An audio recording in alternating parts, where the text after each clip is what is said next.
Hi everybody, welcome back to my channel. Today we're going to be talking about the full moon in Scorpio that's happening at 4 degrees Scorpio on April 23rd, 2024. More than that though, I do want to kind of give an idea of what the picture is going to look like for the week or two after that as well, because we've got Mercury moving direct. We have the Jupiter-Uranus conjunction that's happening on April 20th that I already made a video about. I'll link that below. That's going to be felt very directly for a few weeks before and also for 2 to 3 weeks after April 20th.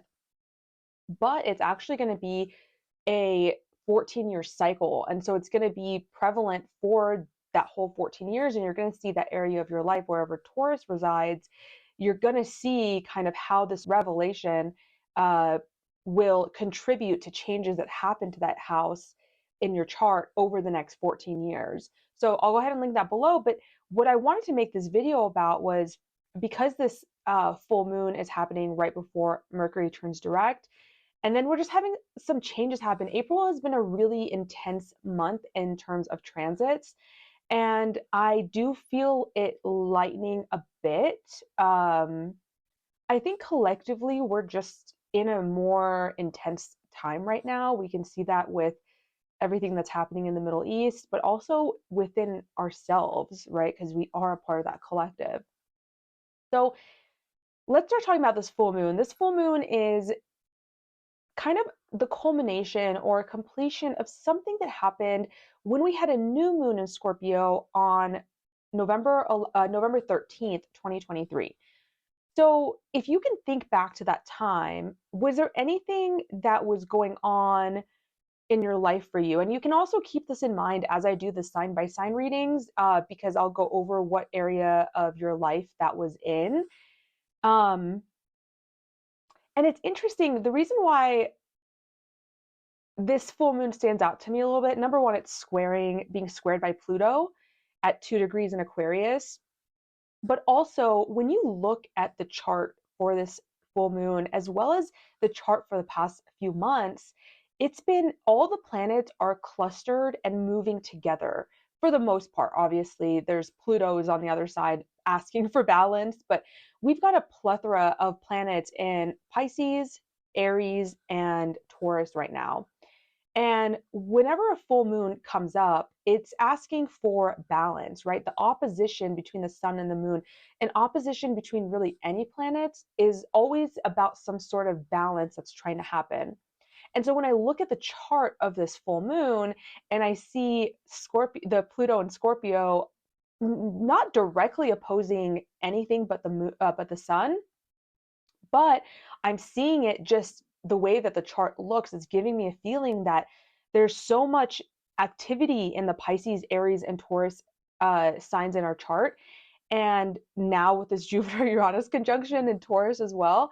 And now we're going to have Sun moving into Taurus. So, it's just a lot of this energy in these. It's the beginning and the very end of the chart. And so this moon in moon in Scorpio is really giving us an opportunity to, I say opportunity, but it's Scorpio, so it could kind of just make it happen to have a little bit of balance. And whenever we have moments like this, we can really take the opportunity to pull ourselves back into an area that maybe we've been neglecting. Now, full moons happen every 2 weeks or every month, and we have a new moon in between that, right? So every 2 weeks, we're going through these cycles, and some are more important than others in general, and then some are going to be more important than others in terms of how it hits your chart. So this one in specific is going to probably be more felt by anybody who has anything in the fixed sign. So Taurus, Leo, Aquarius, and Scorpio between like 2 to 6 degrees. Obviously, the more plans you have, the more it's going to be hitting that.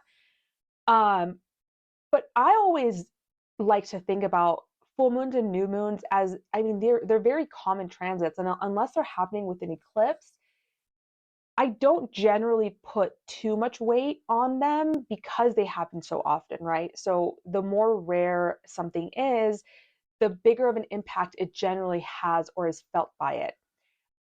That's not to say that you can't have something feel really intense during this time. because like I said, we have so much energy concentrated in certain areas of our lives, and this is not on that side.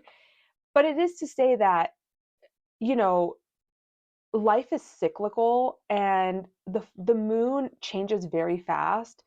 And so when we are doing these readings, I really don't want you to think about too much about, oh my gosh, something crazy is going to happen, and more because the moon rules our emotions too. So it's more like what kind of changes are we going through internally in the cyclical way, because everything runs in cycles in our on our planet, in the universe, entire world, I don't know.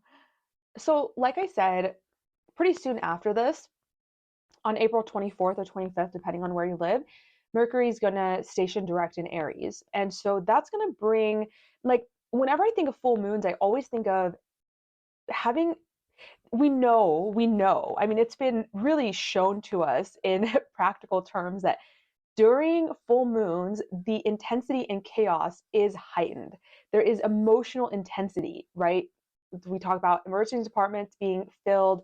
And as a pharmacist, when I was working in retail a long time ago, I would notice the pattern myself that during full moons, it was just much more chaotic.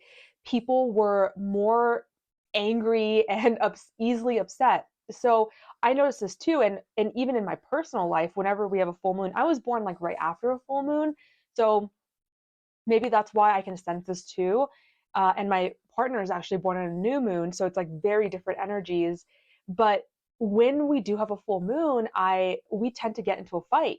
So I always tell him we're just like our like arguments, or just squabble, or we get irritated with each other easier. So on the day of the full moon, I always remind him, hey, it's a full moon today. Can we try to cultivate like extra patience with each other? Like be extra aware that the air is a little intense right now. Um, so it's little things like that, right? But eclipses, like the one we had on April 8th, and we're going to continue to have, right? We have them about every 6 months. Those are the ones that I can look at and see pivotal changes in my life happening during that time. So, um, because of that, with full moons, I generally recommend that this is a time that we try to really reflect and not take a ton of action, because something is coming up to be completed, culminated, released. And so, uh, like when I even think about it in terms of my partner and I, this could be like maybe tension. We haven't been talking about things, and this is a time where it comes up to be released. And so we want to take extra care in how we do that. And if we can be a little bit more reflective so that instead of it just exploding, we can say, hey, I feel this coming up. How do I feel this in my body? Can I sit with this? Can I journal about it? Is this something that needs to be brought up today? Can it wait until tomorrow? Can I self soothe until then? Like all of these things that come into play. And adding to that this time around is that Mercury is still retrograde and it's going to be stationing to go direct. So it can feel like when Mercury is stationing to go direct or go retrograde is when it's at its like peak, right? And Mercury rules our communication and our daily commutes and our mindset. So really, I think during this full moon specifically, take some extra time to really try to reflect. And like I said, for anyone who's born on a full moon, so if your sun and moon are directly opposing each other, like exactly or within 10 degrees, or like me, who it's a little bit further than that, but my signs are still opposing each other, this is like something that you are cultivating in your entire lifetime. Like we really always, that's why people who are born on full moon tend to be very self-reflective people, because we can feel this intensity come up and we are at odds with it, because the sun and the moon are in opposition with one another, which is whereas like someone like my partner who's a new moon baby, his sun and moon are in the same sign, and so when he has thought, it's easier for him just to take action. He has an emotion, and his sun, his ego, his personality is like on board, but for us, we're like, wait, no, something feels like it's being pulled in certain ways. And so every full moon we have the same kind of energy, which is unfortunately most of society is not super self-reflective. And if you're watching this video, I know that you're not one of them. And I appreciate, as a collective, as a member of the collective, I appreciate your self-willingness to look at yourself and to become more self-aware of how you be in this world. Because I will tell you, it is not the majority in this world. I think it's moving towards that, which is really, really great. So without further ado, let's get into the readings. Oh, and also, I'm going to try something a little bit different this time, and I'm going to pull an advice card from tarot to see if we can get some extra information to help you guys navigate the full moon and Mercury going retrograde, and really the last week and a half of April. So for Aries and Aries rising, this full moon is happening in your 8th house of Scorpio. And it's pointing to something that also happened or came about in this house in November of 2023.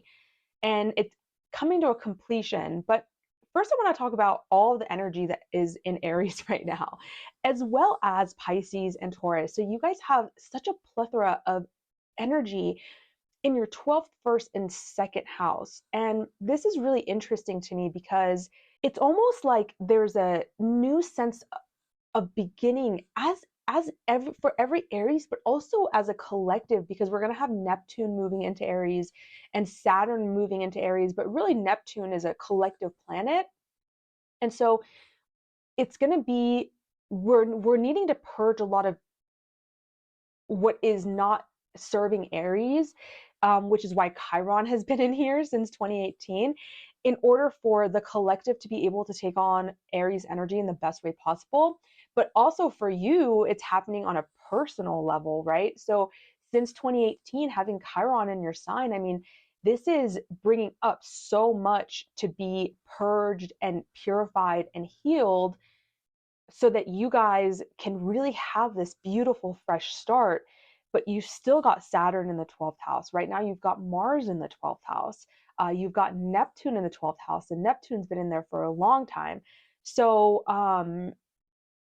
there is this sense, though, that like you're like, I want to move forward on something. The North Node is in your first house. You're having this Jupiter-Uranus conjunction in your second house, and then Mercury's going to be moving direct in your first house. So it's and hitting Chiron. And it's almost like this sense of like, and as I channel Aries energy, it's just like, I want to do it. I want to go. And it's just like this, there's a voice that's like, not quite yet, like it's coming, but just not quite yet. And so cultivating some extra patience during this time, and recognizing that the part of you that wants to move forward, that wants that new beginning, it's going to get the new beginning. It's just needing to clear out some gunk still. Yeah, like even when I tune into the collective energy of like war right now with everything that's happening in the Middle East, and it's like it's all so horrific, and I wish it didn't have to happen, but it feels like on a collective level, maybe there's like this purging that needs to happen so that maybe we can move, hopefully, like, hopefully we can move into something less violent in the future. Really would love that. I know you guys all would too. So anyway, let's talk about this full moon though, that's happening in your 8th house. I think Aries, Libra, and maybe Taurus are having like the most actual physical abundance come into their life from that conjunction, right? Maybe some Leos as well, but I think for Leos, it's more of like something bigger is being created. And I think for Aries, Libra, and Taurus, it's like actual like material abundance could be coming your way pretty quickly.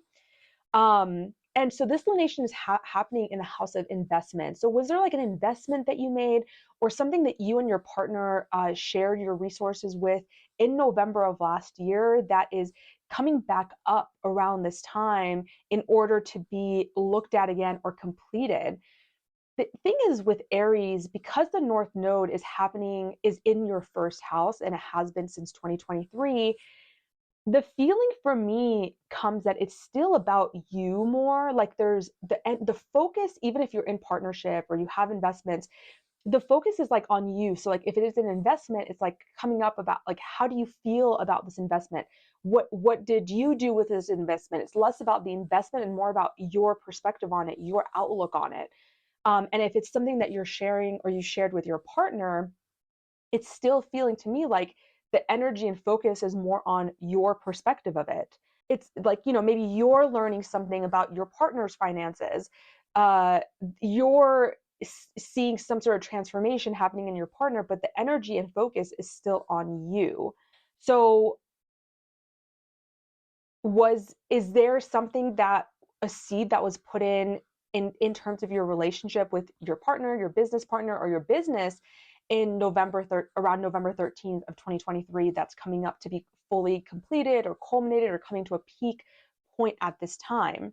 Now, with this lunation, Pluto is in your 11th house of Aquarius and it's squaring this. So there's something to do with your friend groups. And 11th house can actually also be a house of money and gains from like your network. So, wow, this is just, I'm feeling a lot of things around money and relationships for you guys heavily. But how are your friends and allies contributing to you getting where you want to go? Because the 11th house is your future. It's your hopes, your dreams and wishes for the future. So how are your friendships, the organizations you belong to, your your friend groups, any kind of humanitarian work that you're a part of, how is that being reflected in this conversation between your relationships and your money and the work that you do and the money that you make and the investments that get paid off and the intimacy? It's like Pluto is making sure that you take that into account. And also, this eighth house lunation is maybe for a second saying, hey, there's so much energy in your sign, and we're putting this in the eighth house, which isn't the seventh house, but it's how you value partnerships, right? It's the second from the seventh. So it's how you value partnerships, how you view other people's finances or investments, which are given to you, right? Because you don't work for investments generally, they're given to you. So I did pull a card for you guys already because you guys are the first sign, and I was like, I was going to do this. And what I did was I said, okay, because I'm trying this, and I said, I'm going to pull a card for Aries and see if it resonates for me. And you guys can think that I make this up, but I didn't. And this is what made me decide to do, of course, with Aries, right? You guys are like the pioneers. But this is what made me want to even do this, because when I pulled a card for you guys, I was like, are you freaking kidding me? Okay. The card I pulled for you guys is the Lovers. I you can think I'm making it up and I picked this one for you, but I didn't. And it's just freaking just amazing, and it's crazy. Like sometimes you pull cards and I honestly don't believe it, because it's literally like I went down and I channeled you guys' energy last night, and that's where I got the reading from that I just gave you guys.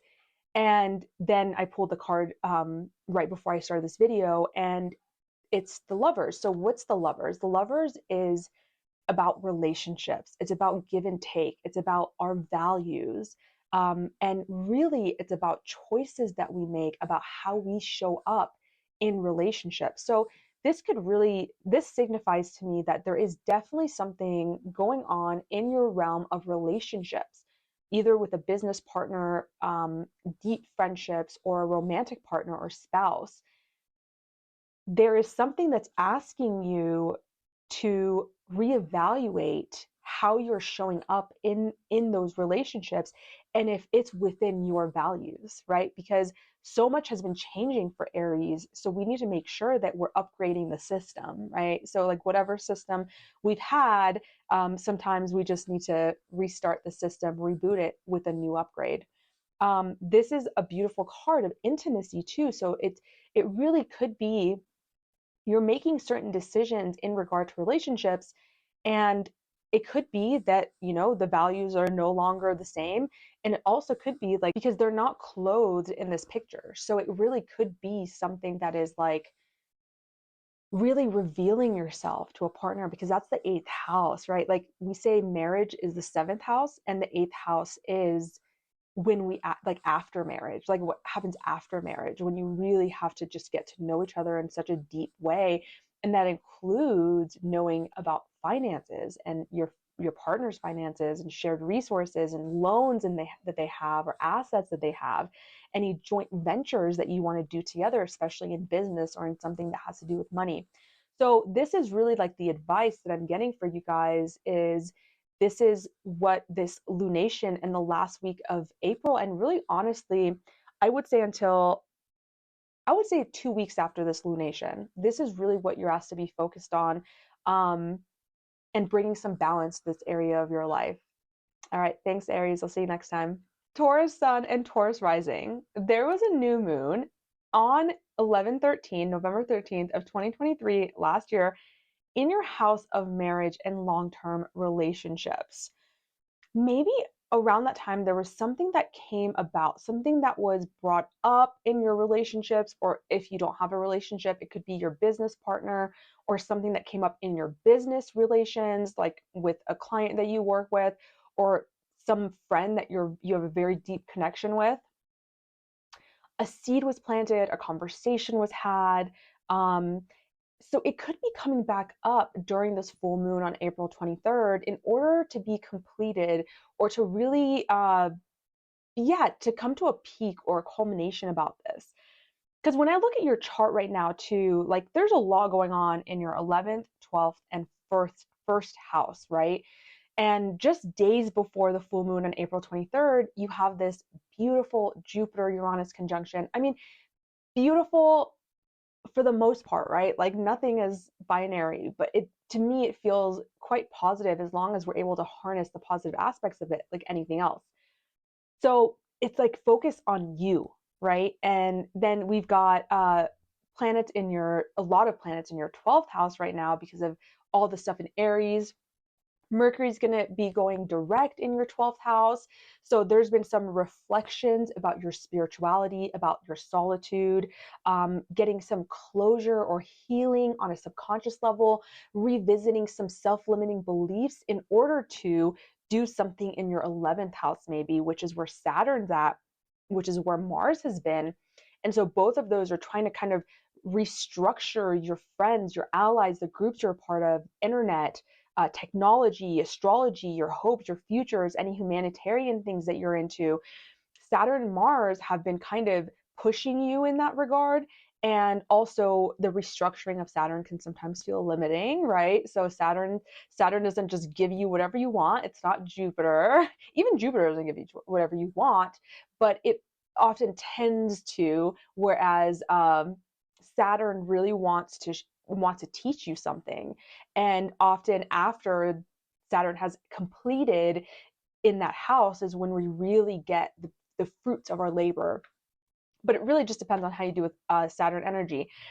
But my point is that, this Jupiter Uranus conjunction is just giving an extra jolt to something that's been in the works since 2018, because Uranus has been in Taurus since 2018, and then Jupiter joined as well of May of last year. So this Jupiter Uranus conjunction is just kind of giving this jolt, right? Like when they come together, and it's like, but you already have been feeling these energies have been changing, and now you just can't like really ignore it. So yeah, these subconscious beliefs are being healed. These limiting beliefs are being healed with Mercury and North Node. And when Mercury turns direct, it's going to come back and actually hit the North Node again in Aries. And so this is going to be the third and final time that it's going to do this. So something has been coming up, and I might do a video about this so you can kind of see the progress and the cycle that you've been through with Mercury in Aries and North Node in Aries. So it feels like there's all this like subconscious work, self-limiting work. You've been working on closure and solitude and really tending to what's hidden and working behind the scenes. And all of this is helping to bring in the new sense of who you are in this world, right? Taurus, Jupiter, Uranus, and Taurus. And now we're going to have, and during this lunation, this full moon, we're going to have Sun in Taurus as well. And then we're going to have all these planets moving into Taurus. So it's like this new sense of who you're bringing into the world, your outlook on life. So all of this work that you've been doing behind the scenes, the healing, the difficulty, the closure, the endings is really adding to this sense of you.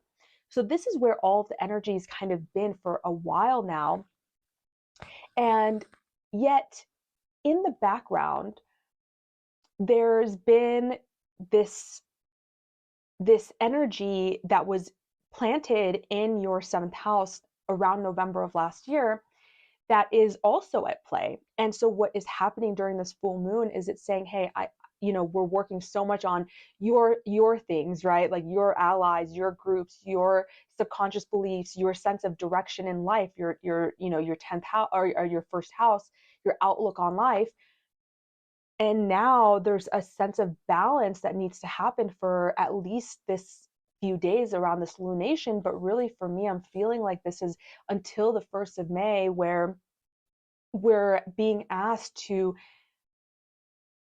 give a little bit more attention to your partner and to recognize that when all of these changes are happening in your life, it's going to be directly impacting your partner. Now, it could also be, like I said, your business partner. It could be your business at large, especially if you have a business where you work one-on-one with clients, even a really deep friendship, like your best friend that you're in contact with all the time. It's saying, hey, there's still something here that we want you to look at. And Scorpio is this intense, this full moon is in Scorpio, right? So it's intense and emotionally charged. So it would be the best thing to kind of be proactive and really start in these days before this full moon, reflecting on what I'm talking about and seeing if it resonates for you, and remembering that. Now, I know Taurus is not the sign that tends to blow up a lot. I have some Taurus energy in my chart, so I know it happens, but we tend to be able to be pretty good about saving or sitting with it if it's not too big, and then exploding later. So, but maybe, during this full moon, we can really tend to ourselves and make sure that we can tend to this aspect of our relationship without allowing the emotional intensity to get the best of us. And maybe like during this time too, like you're reflecting on your relationships and how they are or are not contributing to this new thing that you're cultivating in your 11th, 12th, first house, right?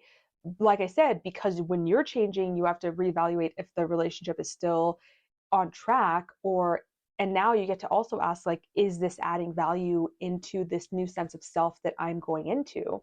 And the reason I really say this too is because Pluto is now in your 10th house: career, public reputation, status, legacy, long-term goals, and your public image.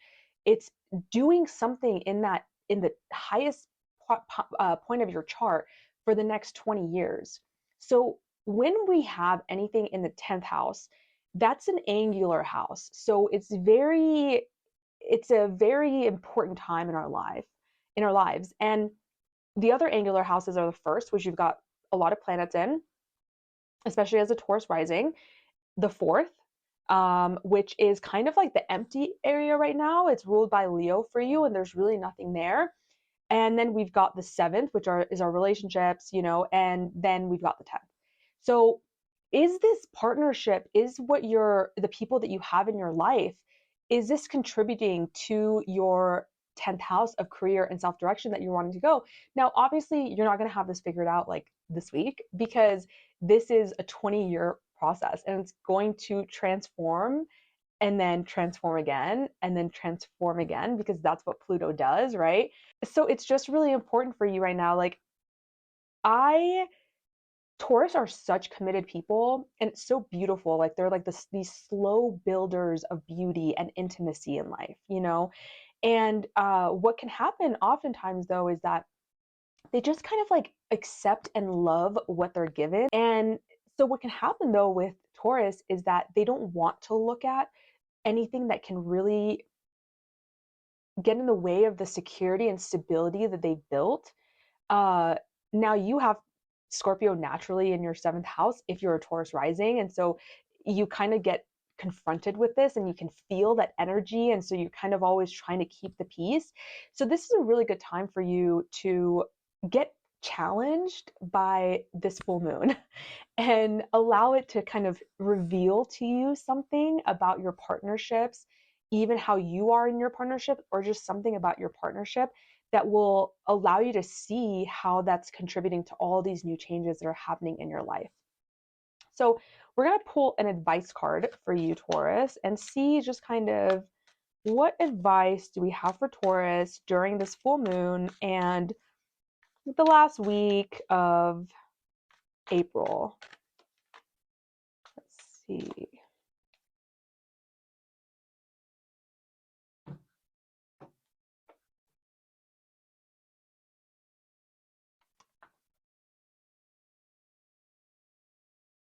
You can't make it up. You just can't make this stuff up. So we got the Two of Cups. Okay, the cups are about emotions. Two is about partnerships because as you can see in the card, um, they're sharing a cup.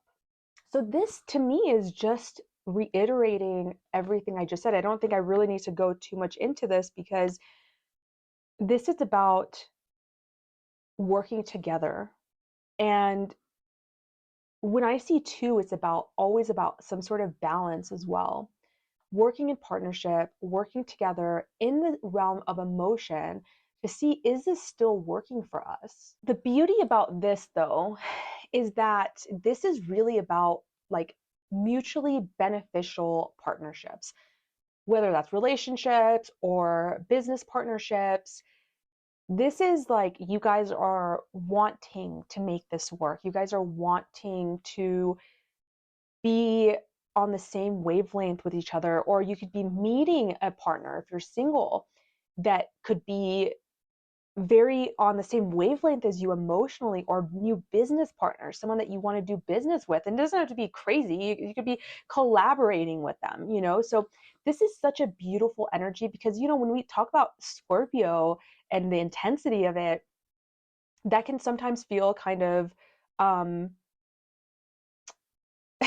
don't want to say scary, but it can, especially if you don't have a lot of Scorpio in your chart already. And I love my Scorpios, so don't get me wrong, I love my Scorpios. But this is just such a nice card about working together. And I hope that whatever you're going through during this time in your relationships or your business partnerships, you're able to kind of come to a mutually beneficial agreement with one another.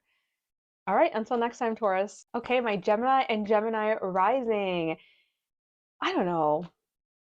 I'm excited for Geminis. So in my video about the Jupiter Uranus conjunction, I'll link that below. But you know, we talked about how this is happening in your 12th house of the subconscious.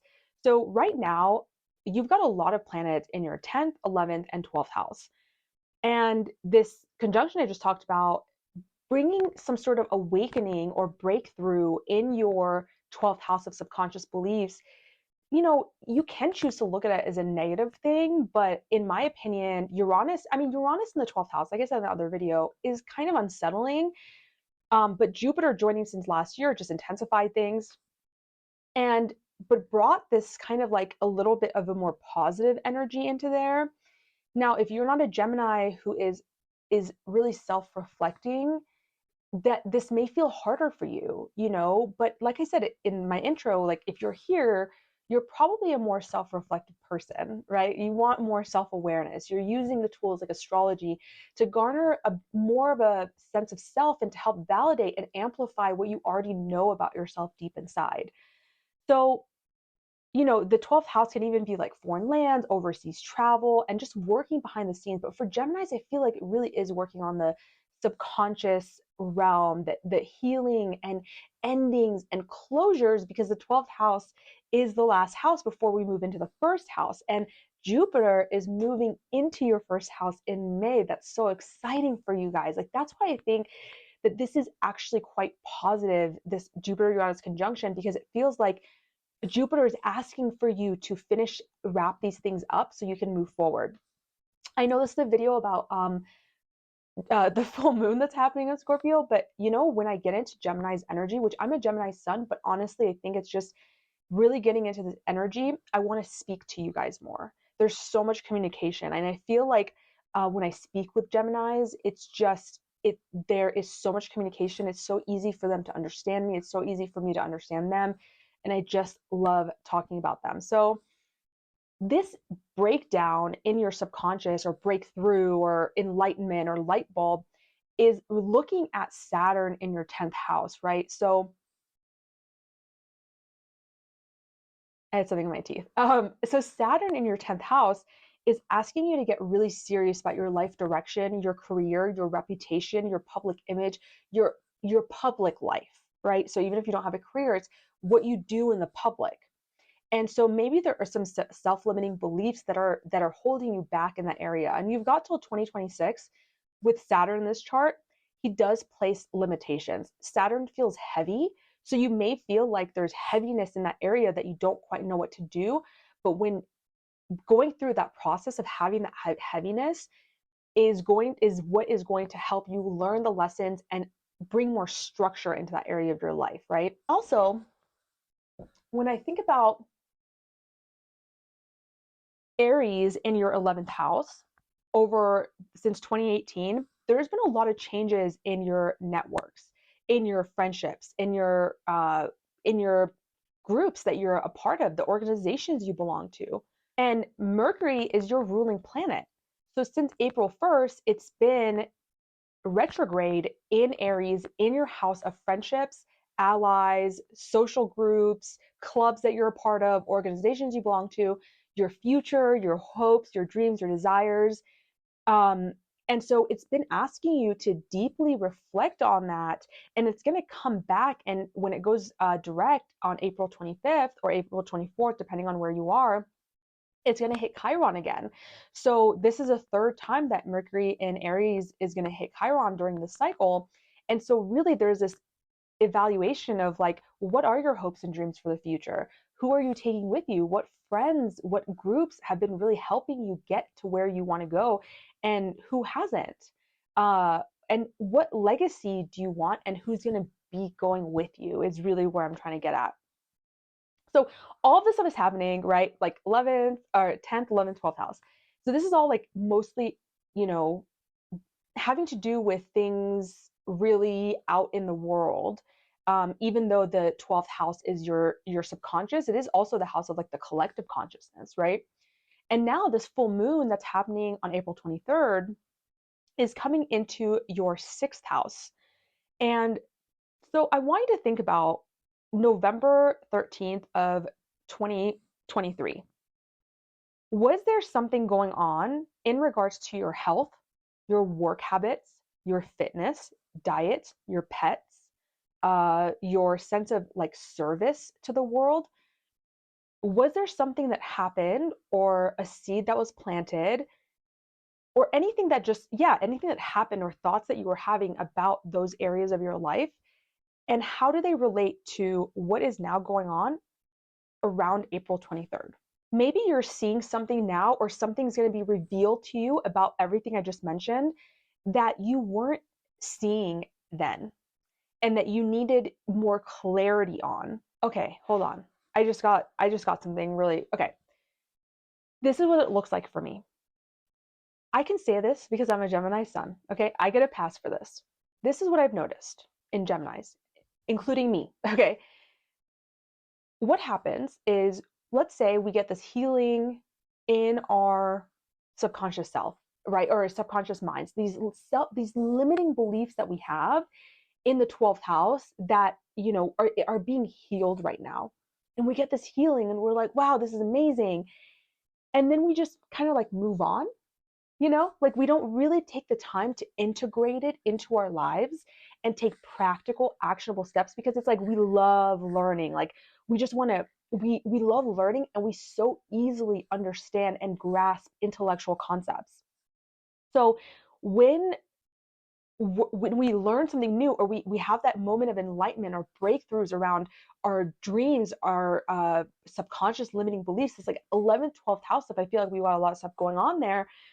And then we kind of just want to like move forward without really integrating the knowledge into our daily lives. And the sixth house is the house of Virgo. It's an earth house. It's a very practical house of how we are being in the world, in our daily life, how we work, the kind of environments we work in, our health, our errands, our daily habits, how we treat our pets. My question is, you've got Saturn in the 10th, you are getting breakthroughs in your subconscious.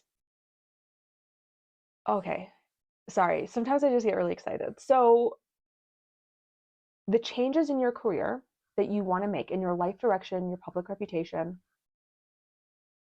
if we are not integrating these breakthroughs, these aha moments that we have, these breakdowns of the self-limiting beliefs that have kept us stuck in our career, if we are not integrating them into our daily habits, the sixth house, into our health, making sure that we're healthy, right? Because how can we ever change our public reputation and really do anything if we don't have our health? How are we integrating that into the daily aspects of our lives in order to achieve what we want to achieve in this world? That's what it looks like for me. So here's my homework. And maybe I should do this too. I don't know. How can you take one or two steps towards integrating any new beliefs you have about spirituality, healing, closure, self-limiting beliefs, your subconscious?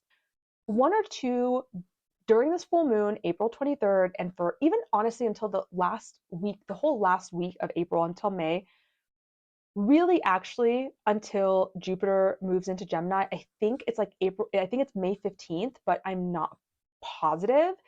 But it's like mid-May, you're going to have Jupiter moving into your sign.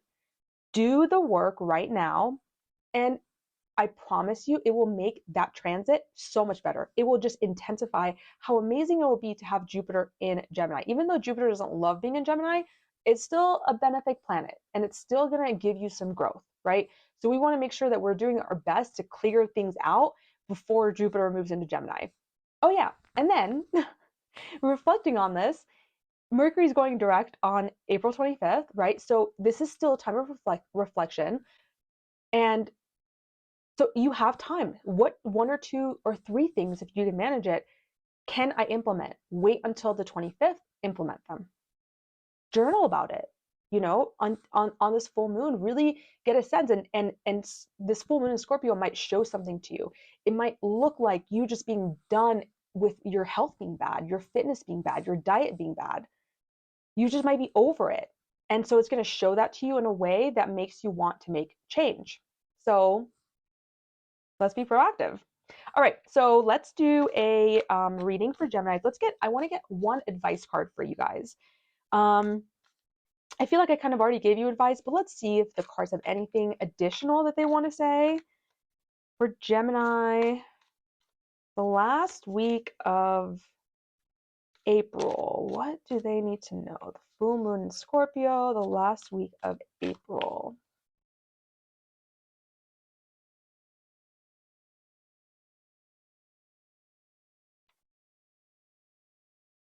Okay.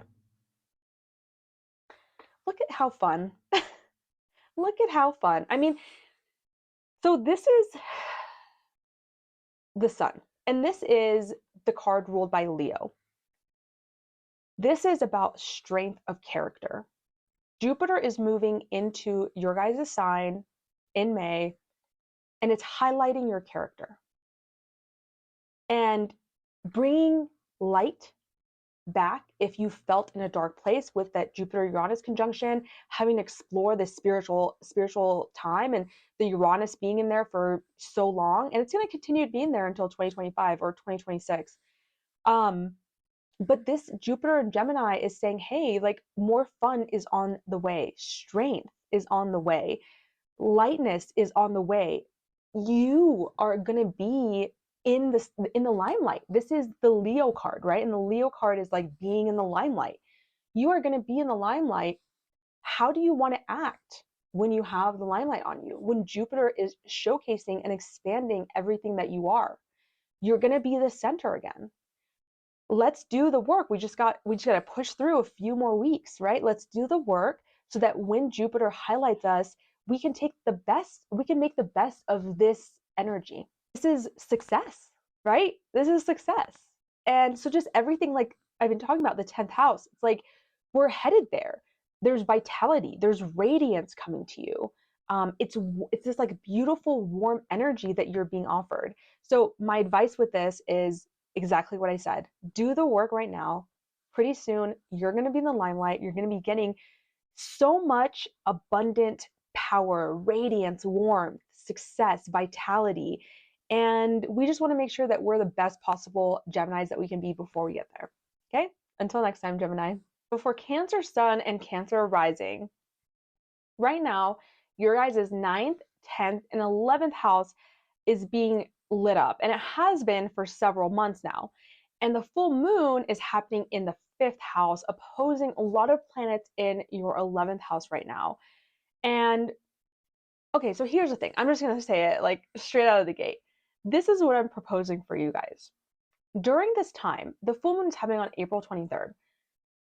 We're going to be feeling it a couple days before, a couple days after, but really the full moon cycle lasts for 2 weeks until the new moon, right? So this is what I'm asking of you guys right now. Can you have some fun? Can you infuse creativity and passion and romance and joy and entertainment and even gambling, because the 5th house rules gambling, or time with children or time with your children? Can you infuse some of that in your life right now?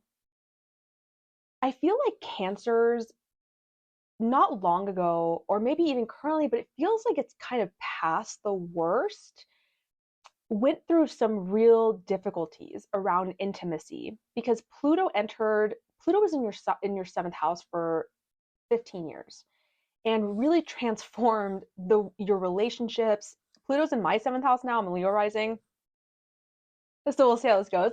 But especially in Capricorn, like I just feel like Pluto in Capricorn was a really heavy energy because it's so antithetical to Pluto, who's like wants death and rebirth, and Saturn wants stability. It wants long term. So there was so much going on in your 7th house, and then now Pluto's in your 8th house, which is an even more intimate house, right? But it's kind of more focused on like real shared intimacy, shared finances with your partner. Uh, it's like merging with someone else, your inheritances, some sort of joint venture that you guys go on, things like that. So Pluto is now in that house, and I think that you guys are starting to kind of be able to breathe a little bit. But this lunation is also saying, hey, there's a lot of focus on your career. Aries is, lighting up your 10th house right now. There's a lot of focus on your career, your direction in the world, your belief systems in 9th house, and the 11th house, the organizations that you belong in. And you just had April 20th, there's a beautiful Jupiter Uranus conjunction happening in your 11th house of friendships, groups that you belong in. And I did a video on that. I'll link it below if you haven't seen it. But that's definitely going to be in effect during this lunation and for several weeks after. And it's a start of a new 14-year cycle in that house. So it's going to be ongoing for some time. But this 5th house is saying, hey, there's a lot going on over there. And Pluto and Scorpio in this house, in the 5th house, is saying, hey, let's focus on you for a second. When we look at 11th house things, so like what Jupiter and Uranus are highlighting, and now you're going to have Sun moving, because that house is your Taurus house. You're going to have Sun moving there. Eventually, Venus is going to move there. And so that's going to be really highlighted for you. But moving forward in that area, when you look at the organizations that you belong to, how do you want to show up, right? The 5th house is opposing the 11th house because it's all about you. It's all about your desires, right? Not the club's desires, the organization's desires. It's about your desires for yourself, not for the future. It's like just like, what do I want to be? What do I want to, how do I want to have fun? And so this is really about cultivating, like, who are you in the groups that you're going to be a part of, or you are already a part of? So let yourself have this moment, this reflection, and especially because Mercury is retrograde until April 25th, it really is a reflective time. Full moons are always reflective, but even more so because of that. So really being reflective about what role you play in the friendships that you're in the organizations that you're in, while looking out to the future and the future hopes and dreams that you have for yourself and your career, because of all that 10th house stuff going on, is super important, and it's going to continue to be highlighted for you. So you're not going to lose out on anything. Can we just come back to the present moment? You know, just be here now and enjoy whatever's in front of you right now. Because the thing is, Pluto is squaring both the sun and moon, right? So it's squaring your the full moon in your fifth house and the sun in your 11th house. So this is contributing to a bigger picture, what's happening about how you're able to show up in an intimate partnership, how you're able to have shared ventures with somebody else, shared finances, how you're able to make good investments in your life, right? And bring value into your life from other people. And when Pluto, because Pluto is squaring these, it's asking for some sort of transformation and some sort of balance because it's a full moon. So that's it. I feel like it's pretty simple for you guys this time. It's a simple message. Have some fun. You know, Mars is sitting in your ninth house with Saturn, and Saturn's going to be there until 2026. So, you know, all of this is making you have to reevaluate your beliefs at large. You know, your belief systems, the philosophy that you have on life, maybe seeking some sort of mentor, some guide, some spiritual guide during this time while Saturn's in this house would be really helpful for you, because Saturn does bring some sort of heaviness there sometimes. You're going to be introduced to new territories, whether that's theoretically, because the ninth house can be higher learning, education, and, you know, traveling within the mind, being exposed to new things within the mind, or if it's actually physically traveling to new places and coming into contact with new people and new cultures. And all of this is asking you to expand. It's asking you to grow. So let me get a card for you guys. Let's get an advice card. So for Cancer and Cancer rising, for the Scorpio full moon and the last week of April, what advice do we want to give them? What advice should they hear at this time? Cancer and Cancer rising. You know, at face value, I was like, this is very different than what I would just said. And then when I really thought about it, it really isn't. So the Hermit is about self-reflection. It's about taking time away from the outside world and going in. It's about solitude. It's about going inward and having a sense of introspection. Wow, this is actually so perfect, because usually this is a major arcana, right? So whenever we get anything that's a major arcana, it's saying that there's some sort of, this is a bigger type of energy at play for us here, right? It's a more pivotal moment in our lives. And so anytime I see major arcana, I know that something is about to shift. And I'm like immediately thinking Mercury and Aries going forward in your 10th house of career, life direction, public reputation, uh, public image, your public life, your life out there in the world. There's been a reflection on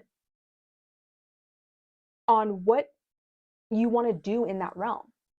There's been almost a forced reflection for some of you guys, right? And so during this time, it's like this lunation being like, hey, fifth house, this is about fun, enjoy yourself. It's about you. And the Hermit is all about retreat, it's about seclusion, right? So it just reinforces for me two things: focus on yourself, going inward. What do you like to do? Who are you in your friends or groups? What's fun for you? Have some fun. Be creative. You can do it, be creative in your house, right? You don't need to go out there and be creative. You can bring all of it into your house for you. And this is a pivotal moment for you to reflect on who you are, what you love, and how that affects your career. Mercury goes direct in your 10th house, and you're going to get a new sense of idea of what you actually want to be in this world, who you want to be, what kind of legacy you want to leave behind. This is beautiful, and it just reinforces to me that you guys are actually going through something that is going to be really good for you.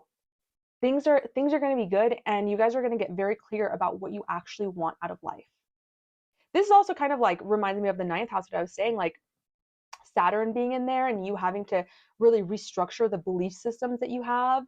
All of that is introspective. So yeah, great card. Leo sun and Leo rising. You know, I love you guys. You guys show up in my comments with the best energy. And I love seeing you guys. Like, I saw so many Leos talking about the success they've been achieving in their lives. And if you're a Leo rising and you don't feel that way, do not despair. We have this beautiful Jupiter-Uranus conjunction happening in our 10th house. And then we're going to have Sun and Venus, all these planets moving through our 10th house. And it's going to be absolutely beautiful. Jupiter's going to move into our 11th house. That's also a financial house. And it's the organizations that we belong to. It's the internet. It's our wishes and hopes and hopes for the future.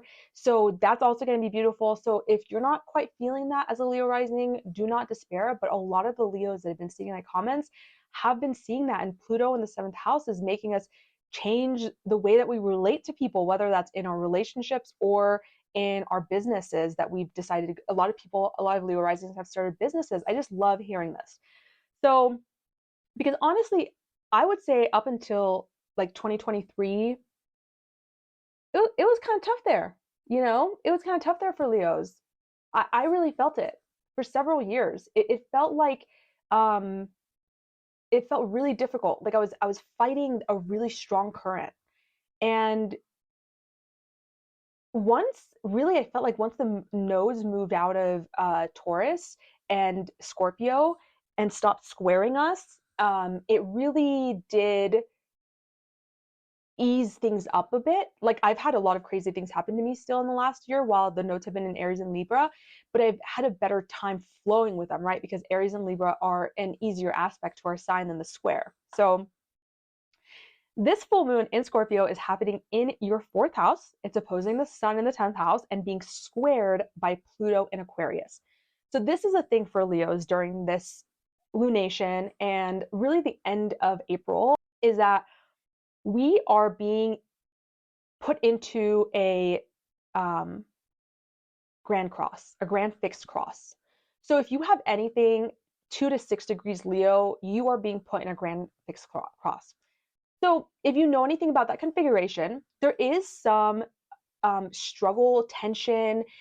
You know what this feels like to me is that there's just a lot going on, right? Because when you've got all of your angular houses, that is, as a Leo rising, that's a full life right now. Like there's a lot going on. It feels hectic, it feels busy, it feels like there's just so much. And so and this is really, really more for the Leo risings, but I could see this for Leo suns as well. We've got a bunch of stuff in our Taurus house in the 10th house.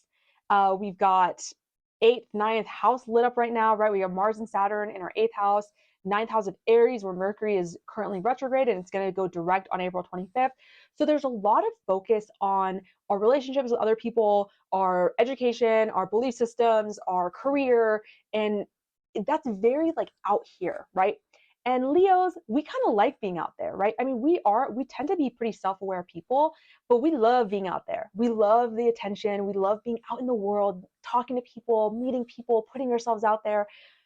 And so when we have a full moon in Scorpio in the 4th house, the balance is saying, hey, because you know, the 4th house is like your family, your deep emotional self, your deep emotional, like childhood trauma, your private life, right? This is opposite your 10th house of your public life. This is a very private life, your roots.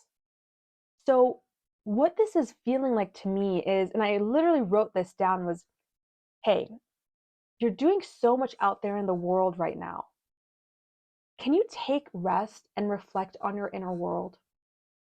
Because this lunation is really bringing our focus giving us an opportunity to come back and say, how are you dealing with everything that's going on out there?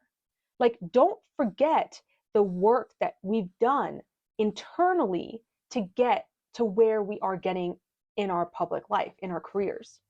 Don't forget that we still need to tend to this aspect of ourselves. And I think, you know, obviously anything that happens in the fourth house, I've always done stuff like with my house when I've had big fourth house transits. So obviously something could be changing in your house. You could be having like someone move out, someone move in. You could be redecorating your house. Maybe you're moving, even just because of the Jupiter Uranus conjunction, you may be in your 10th house, you may be moving for some sort of abundance or new career that you're having. But honestly, I feel like it's deeper for Leos. So also think back to November 13th, 2023, when we had a full moon we had a new moon in your fourth house. What was going on then? What kind of emotions, what was going on in your inner world? What kind of seeds were planted, or what kind of thoughts or emotions were you having during that time?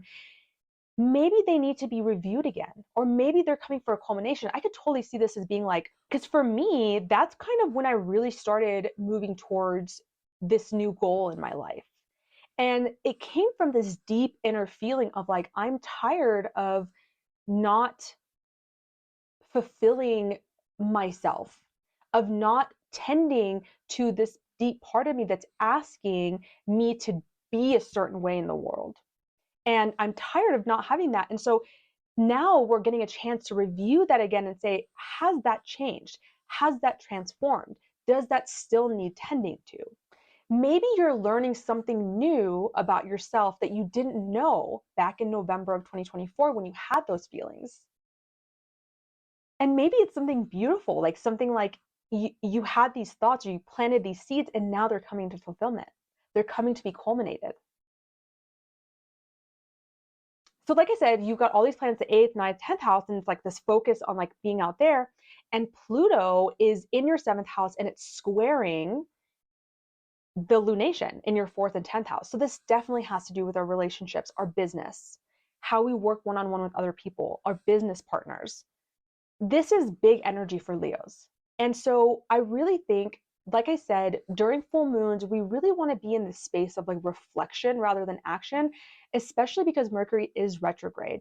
And when Mercury goes direct in our 9th house, it's like we've been reviewing some sort of belief systems or structures or philosophies that we have about life. We've been maybe learning something new, maybe traveling. And really, though, for me, this is the core of having a new internal experience. And so when Mercury moves direct on April 25th is when you can kind of take all this information that you've reflected on about this inner self, this private life that the lunation kind of opened up for you, and moving forward on how that can change your belief system and your philosophy of the world going forward. Like that, I could see this looking like, wow, this lunation brings up the 4th house, and as a Leo or Leo rising, you're thinking, wow, I did really neglect my inner life, my home life during this time because I've been so focused on life out there. And reflecting on that, and then once Mercury moves forward in our 9th house, really recognizing that going forward, we want to make sure we keep some sort of checks and balances on when we're making progress out in the world. Yes, beautiful.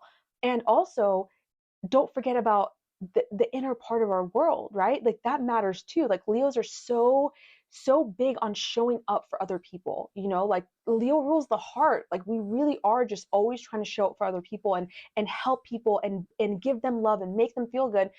And that's fine, we're so good at that, but also like come back to the self. So let's pull a card for Leos and see if the tarot has any additional advice that it wants to give you, specifically for this lunation, but really for, the week or two that follow as well. I think that's important. So for Leos, the last week of April, do we have any advice we want to give them?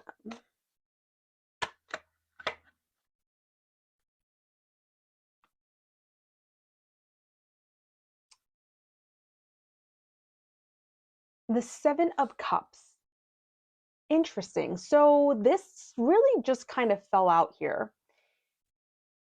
When I see the Seven of Cups, I'm thinking there are so many options right now.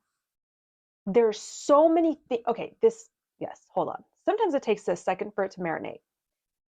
Remember how I was talking about all of the hectic. There's so many things. You're balancing so many plates right now, it feels like.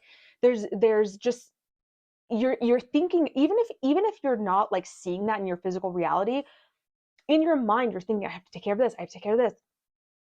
And this is a card of having a lot of options, right? Like this is, wow, this makes so much sense though, because I'm thinking like Jupiter and Jupiter and Uranus in your 10th house.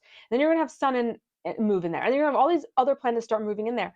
And it's like you're gonna be given like so many opportunities. And this is what we talk about. Like sometimes, we talk about like Jupiter being a benefic, but even too much of a good thing can be a bad thing, right? It can be excess.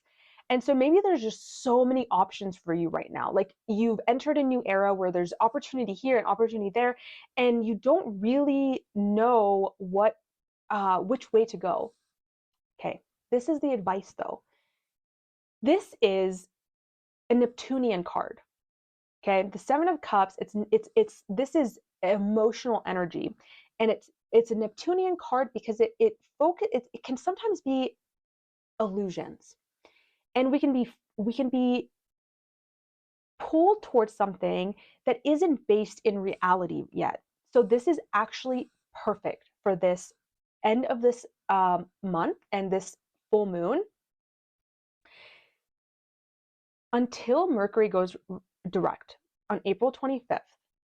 Try your best to not make any set decisions on the opportunities or the choices that you're being given. After that, you do have to choose, right?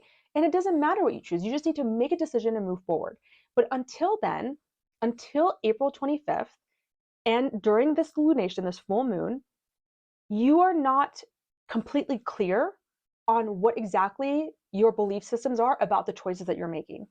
Just be in a more reflective state. Look at the choices, meditate on them, write about it, reflect on it, do everything you need to do, but get in touch with yourself first before you decide how you want to move forward after April 25th. That's all I got for you, Leos. Good luck. Virgo and Virgo rising. Okay, if you are watching this and you are Virgo, Virgo rising, or Virgo stellium, something like that, I want to know, what are you feeling right now? How are you feeling? What's your energy like?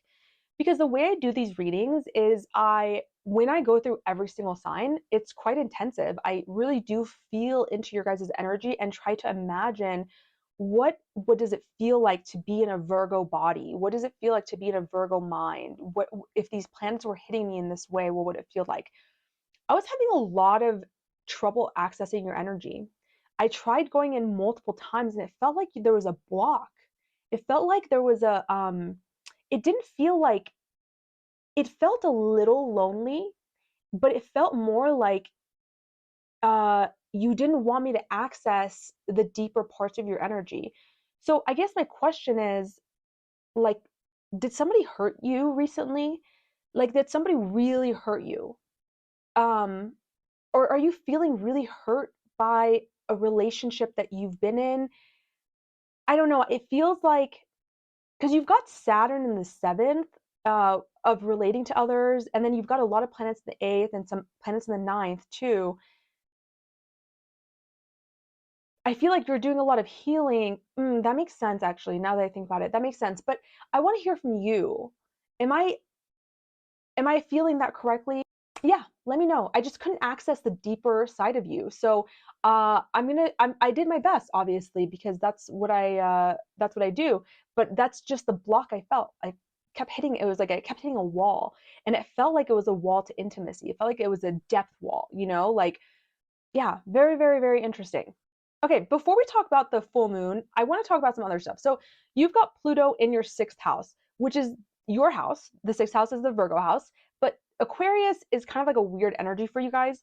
And this is actually cool though, because I really see some Virgos especially if they're having health issues over the next 20 years, going towards more unconventional methods of healing, which it's funny because we call it alternative healing, which is like natural holistic health, but that's the original healing. So it's, I don't know why we call alternative. Like really allopathic medicine is alternative because it's so new. But we can say alternative medicine, that's fine. Or even like turning to things like astrology, and because Aquarius rules astrology, astrology, human design, all these things that normally a lot of Virgos might feel like it's not quite earthy enough for them. You might find a lot of healing in that and a lot of transformation if you decide to go through that. And also, Mercury is retrograde for you guys right now. So, because you guys are ruled by Mercury, like Gemini, this affects you a lot more than some other signs. So, really, more than anyone, you and Gemini during this time of the full moon, this is about reflection until Mercury moves direct in your 8th house in Aries on April 25th. So maybe that's why I'm having a hard time accessing your energy, because Mercury's in your 8th house with Chiron. Ah, oh my goodness. Oh my goodness. Okay, I'm gonna use that card for you guys. I don't know. I haven't been shuffling for any other sign while I was reading for them. I don't know why I was doing it for you. And a card fell out, and so we're just gonna go with it. So interesting, very interesting. Okay, but to continue with this, so maybe that's why I'm feeling a block, but when Mercury's retrograde, as a Virgo, Gemini, Sun rising, it feels like things aren't moving forward because they're not. And this is happening in your 8th house, right? So we've got investments, shared resources, intimacy, the occult, loans, assets, usually shared assets. So you're reflecting on like investments you've made or haven't made, the intimacy you've had or haven't had. Uh, and Chiron and North Node here are just putting a lot of emphasis in this area of your life, and to heal some negative patterns or negative beliefs that you have towards sharing finances with other people, about investments that you make, about how intimate you can be with other people, how you can merge with them when you're in those deep, intimate relationships. We always say that the 7th house is marriage, and the 8th house is what comes after marriage, right? Like it's like the real meat of the marriage. And so even if you're not married, you can be in a long-term partnership and have that sense of intimacy, right? Um, so now you've got this full moon in your 3rd house. So your 3rd house is like your immediate environment. And it's like your siblings, your neighbors, the way you think, the way you communicate and speak to people. And then you've got the sun that's going to be in your 9th house. And that's being squared by the 6th house. So, what I could see this as is like you could be using this time to reflect on how your thoughts and communications with others is affecting your relationships with them. Because you may have had some major revelations or changes in like traveling. You maybe even gaining wisdom and maybe going back to school or having this philosophy, getting a mentor, a spiritual mentor, and you have these big, beautiful, expansive understandings in your life. But are you bringing them into your immediate surroundings? Are you having those conversations about these big, new, expansive things that you've learned? Are they coming into your daily environment, communicating with the people around you? And I could see this as like your health depends on it. Like the Pluto in the 6th house squaring this is saying, hey, you've been spending a lot of time gaining all this knowledge and wisdom and this new philosophy, belief system, maybe traveling, long distance travel, and learning and having this higher sense of understanding, right? Like the 9th house is this higher sense of understanding things. And yet maybe in your immediate surroundings, you're not really seeing the changes of that. And maybe that's affecting your health. Maybe that's affecting your daily habits, your diets that you're on. Maybe your health isn't good, or your diets aren't good, or your fitness isn't good, or your work environment is suffering because you're unable to bridge all this new information that you're having into actually your immediate surrounding, how you react with the people directly around you. So while you're looking at this, think about November 13th of 2023.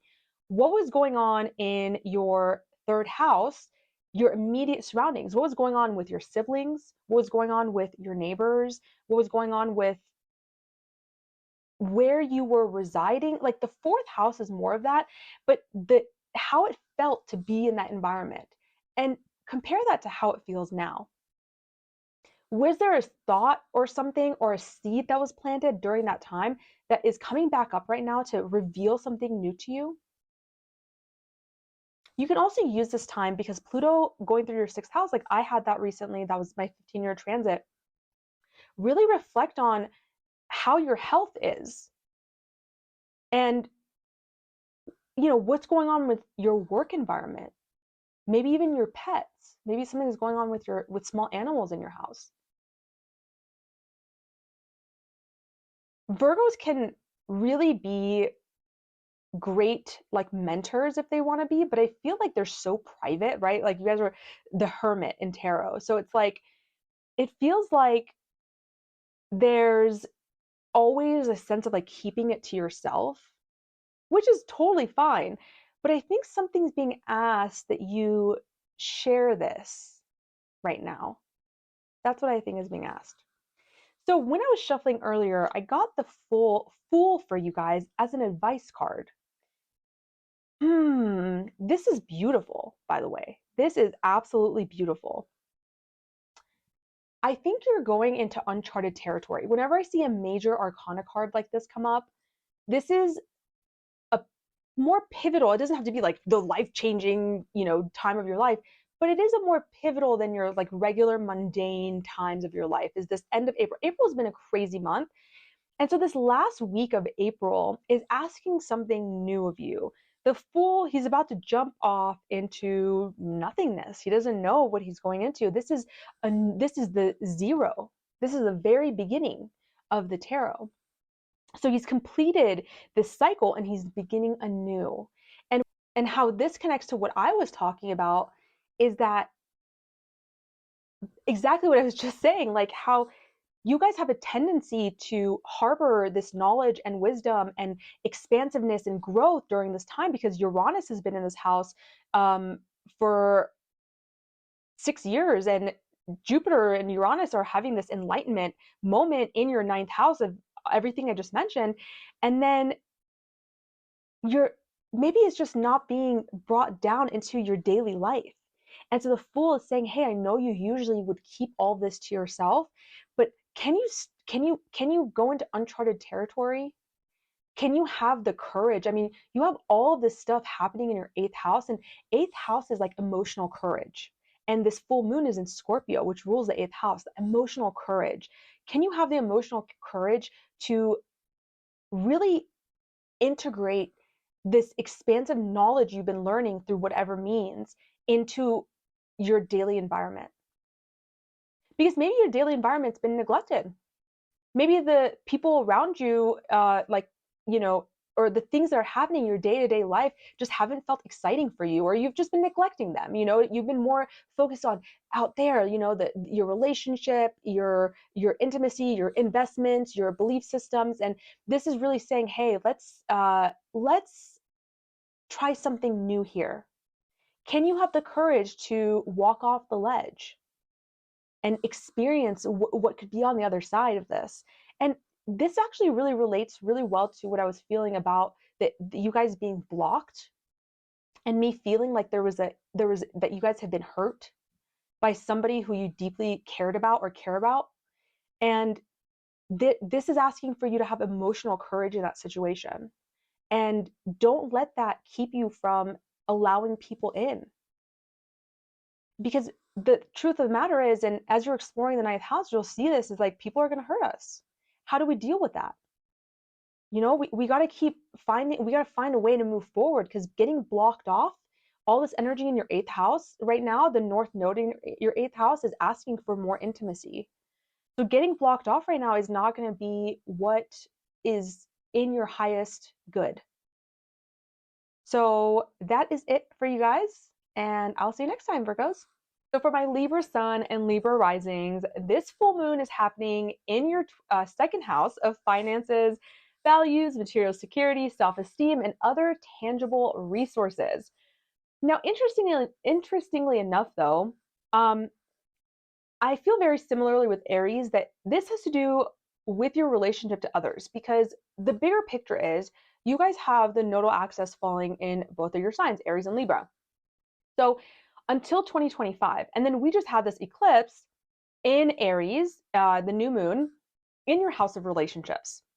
So what I really feel in Libra Sun and Libra Rising's lives is that there has been a lot of highlight on the other person, right? Because you've got the North Node in your seventh house, and you've got the South Node on you in your first house or on your sun.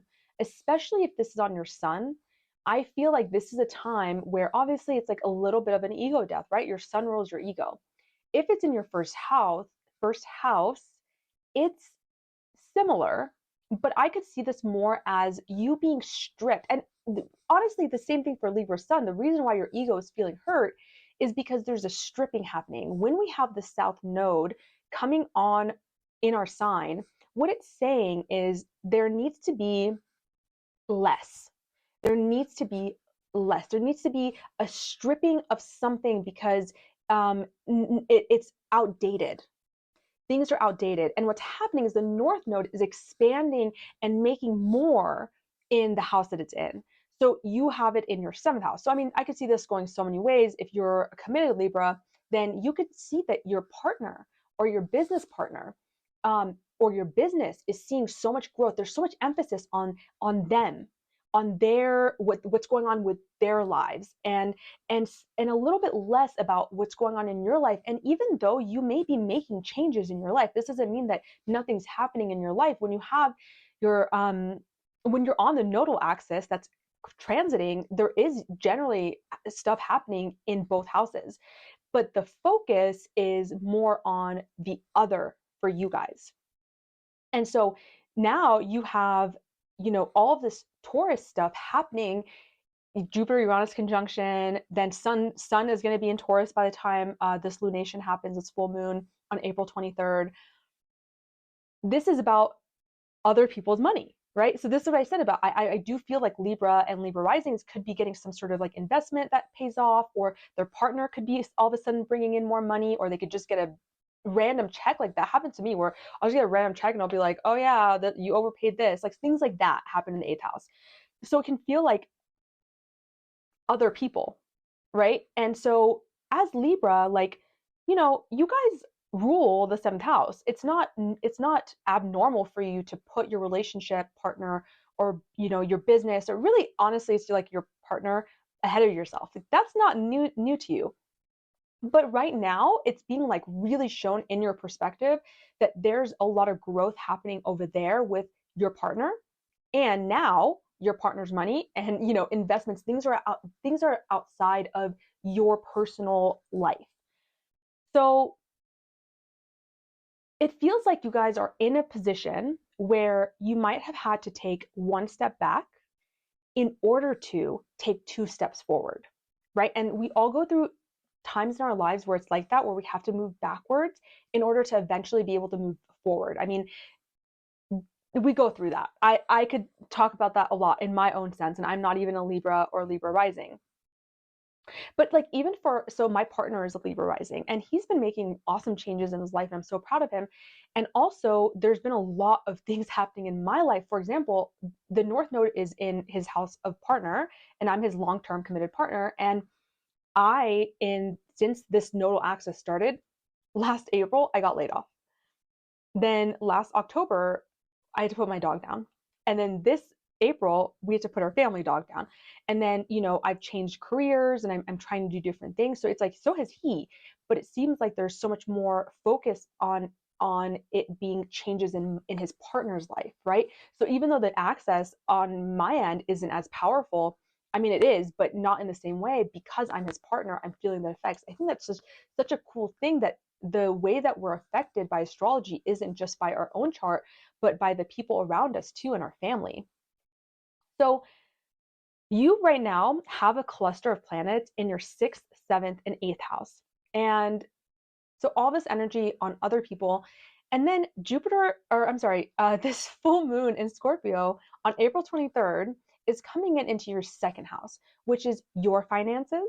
It's your values, your self esteem, your self worth, your resources, your money, your job. It's about you. And what I see from this, because Pluto is in your guys' 5th house too. And this is squaring the lunation, the full moon, the Scorpio in your 2nd house, and the sun in your 8th house. So what I see is that you are being asked during this full moon, and really for the end of this month, to take care of yourself. And it's squaring from the 5th house, the Pluto 5th house, which is, like this kind of like grandiose self-love. But what I'm seeing, because this is happening, this full moon's happening in your 2nd house, it's an earthy house, right? It's ruled by Taurus. So it's about, how can I bring back some of my attention to what I'm worth, to what I'm doing. And remember that just because there's more things going on, maybe in my partner's life, or maybe in my business partner's life, or maybe going on in my business, on my one-on-one clients that I work with in their lives, that maybe I just need to focus and give a little bit of self-love to what is going on in my life. And this can look like like very tangible, right? Like going through your house and seeing what no longer serves you, like decluttering. Going through your bank account and seeing, where is extra money seeping out? Is my budget still in line with what I want to be doing in my life? Is it taking care of me? Is it working for me still? Like, that's the kind of self-love that I feel that you guys need right now. And to remind yourself that just because things are happening in somebody else's life and it's not happening for you right now, or it's not happening, like the focus isn't on what's happening with you right now, it doesn't take away your self-worth and your love for yourself. That's how I feel like you guys need to address this. You guys don't need to do anything. You guys can do whatever you want. But that's how I would approach it if this was happening in my 2nd house. Is, how much money are you making? Are you okay with that? This is Scorpio that's highlighting this house for you. It's intense. So focus on yourself. Eat some really good food. The 2nd house rules what you put in your body. Let yourself feel a little indulgent about the way that you take care of yourself. Maybe, if you have the extra funds, go buy something nice for yourself. It doesn't have to be super expensive. Buy yourself a nice meal. Because what I feel that this Pluto being squaring this lunation on the 2nd and 8th axis, the 5th house is really about fun and joy and pleasure. And if you're feeling like some kind of way about your partner's growth or something, and it's not positive, and you're feeling like you're not really focusing on your own sense of value and your money and your income, then you could be losing some of that romance and fun and love and passion and creativity in your life. And so I think that Pluto is saying, hey, if you want these two houses to kind of be balanced together and for us to have fun and bring some joy in our lives, because the next 20 years for Libra rising, having Pluto in this house, you're going to look back on what you enjoyed, what you felt like was entertainment and fun in 2024. You're going to look back at 2044 and it's going to be completely different. You're going to be like, wow, the way that I express myself, the way that I enjoy my life is so different than it was 20 years ago, because that's what Pluto's really trying to do. So in this balance of your finances, your value, other people's money, other people's value, it's asking for this to be balanced so that you can enjoy your life. You can bring that pleasure principle back into your life. So let's see what the tarot has to say for you guys. And I'm just going to see, what kind of advice do we need to give The Libras, I just dropped it.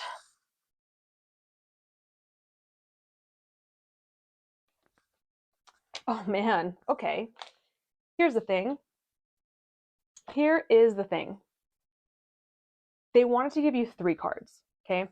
This is the first time that's happened, so very interesting. Okay, so we've got the Knight of Cups, we've got the Knight of Wands, and we've got the Nine of Swords. So we've got 3. See, this is very, very interesting to me. And it kind of really reinstates the fact that I did not, like, we don't have any pentacles here. There's nothing to do with money here. Knight of Wands, passion, creativity. This could be impulsive, but this is taking action. This is taking action on your passion and the creativity. Like the 5th house. Sometimes the tarot just really blows my mind. Okay, so we've got that. We've got the Knight of Cups. This is creativity and romance. This is in relation to emotions. Now, both the Knights can be kind of impulsive. And so during this full moon, my advice to everybody is to be more reflective, right? We've got Mercury that's retrograde in your 7th house of other. How did I not mention that? How did I not mention that? And North Node in your 7th house of the other.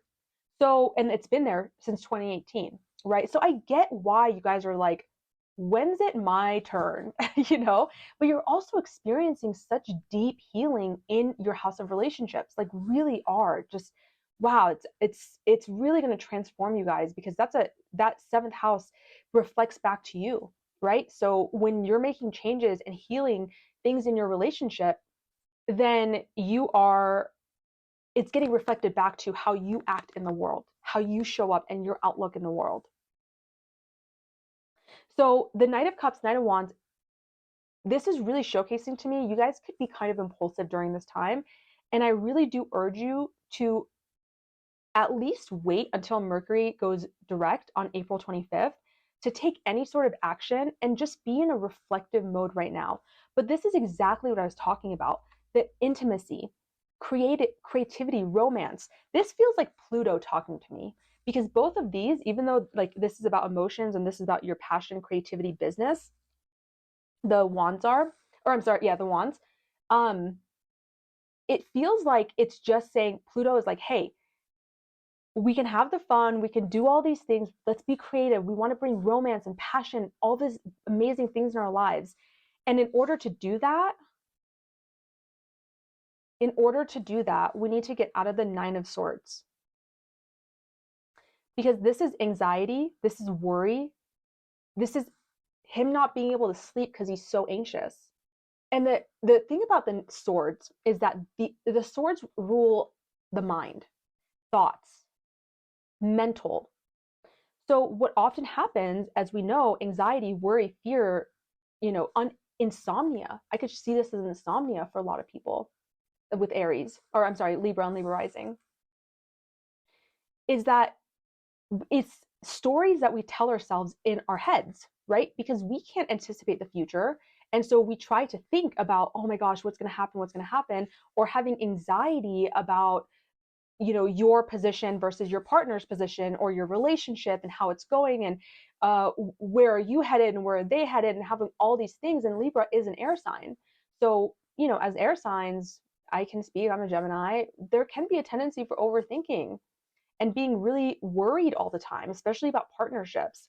So Pluto is saying, hey, I want to give you this. I want to give you creativity, romance, passion, fun, something new. But we need to really release this kind of energy that we're having in our lives as Libras.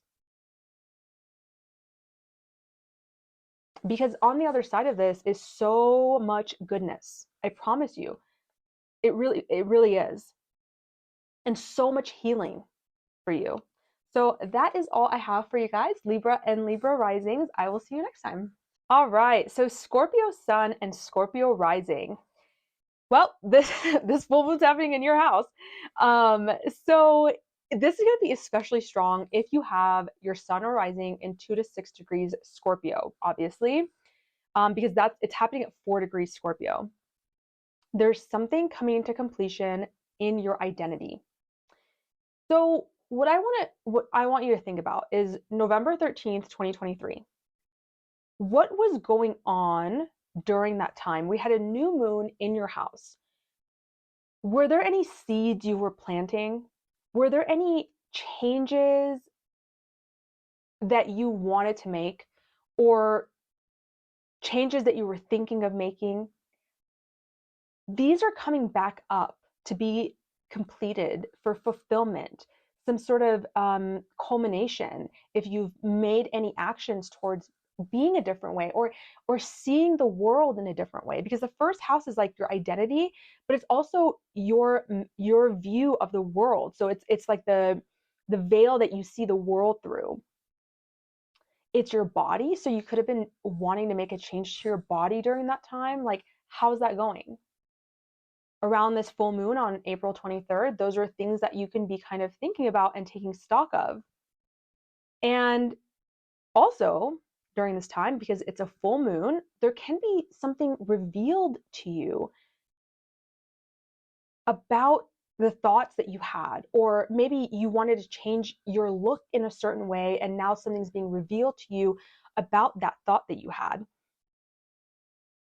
Maybe some sort of secret you're finding out about yourself, right? Like, as Scorpios, I know you guys are no stranger to looking deep. And so maybe there's secrets that you're finding. I mean, this is looking at your 7th house. So it could be secrets within a partnership as well. For Scorpio rising, but even Scorpio sun, you guys have a lot of activation in your 5th, 6th, and 7th house. And this Jupiter-Uranus conjunction is still active in your 7th house during this lunation and for the weeks after, right? So, and for the 14-year cycle that it's beginning, but really we're going to feel it for like 2-3 weeks after April 20th. So this reading is really about the end of April, maybe the beginnings of May, but once Jupiter moves into Gemini in mid-May, I'll update you guys. But this is really kind of definitely the last week of April that we're talking about. So because of all that energy in your 7th house, and there's going to be even more by the time the full moon comes around, because we're going to have the sun there, it feels like there's a lot of focus on the other. And even before this, like, we had the nodal axis from 2021 to 2023, the North Node in your 7th house. So wow, it's just like feels like a lot of emphasis on relationships, business partners, one-on-one relationships. And I could even see this right now coming up, like I said, you or your partner, but Pluto is squaring this lunation from your 4th house, your 4th house of your home, your roots, your family, your emotional foundations. It could even be about your mother. I always forget to say the mother, and that's very much a thing. And it feels to me that there's something coming through about there's a balance that's needing to be struck between you and your partnerships, or you and your business partnerships, or you and your business.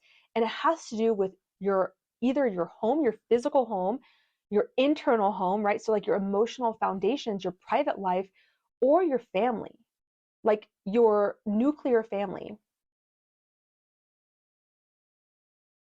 I could see this in so many different ways. Like, there's issues with your partner, and it's really because you're being asked to change by Pluto in the 4th house, something really deep inside of you, or that there's issues happening or tensions happening between you and your partner because you have unresolved emotional trauma, childhood trauma, or you're currently in a state of not being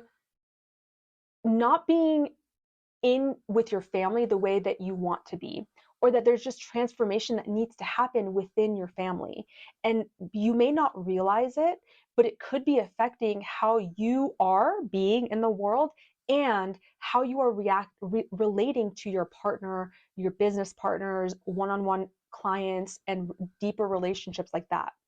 So what I would say this Scorpio full moon is trying to highlight, because there's been so much emphasis on, the other person, the other people in your life. And I mean, you've got some fifth and sixth house placements. So that's definitely like, sixth house could be like healing. You've got a lot of stuff going on in there. Chiron's been in there for a long time, for 6 years. And you've got North Node in your sixth house right now. It's actually interesting. I do want to kind of touch on that a little bit, because North Node in the sixth house could be really about you, and with Chiron is just about you really changing your daily habits, your diet, the way that the environment that you work in. It could be your job. You could be moving into a job that's more health and fitness related. You could be enjoying, because of Chiron, like different healing modalities that are actually helping your physical body. So there isn't just, it's not just about the other person, but that they have been highlighted for you a lot. And this full moon is showcasing you.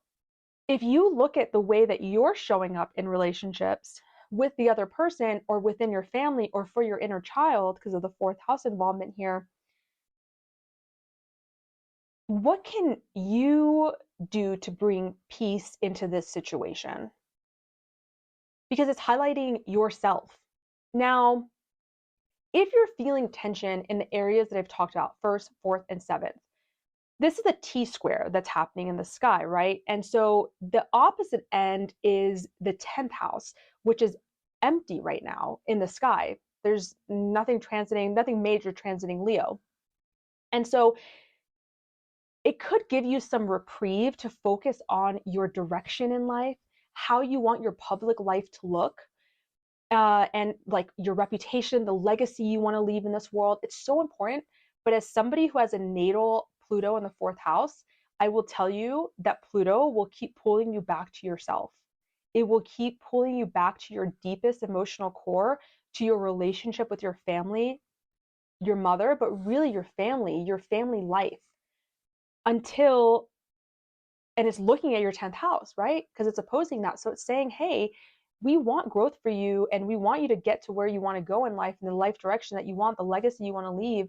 But Pluto in the fourth house is always telling you, to remind you that nothing out there is going to be as supportive for you as yourself. There's a really big sort of self-reliance with Pluto in the fourth house. Now, as a Scorpio rising, you probably already understand that, right? Like, from the lens of Scorpio, a lot of Scorpio people, especially suns, but rising as well, can experience betrayal because you're ruled by Pluto and Mars. Like there is a sense of a warrior in you, like an emotional warrior.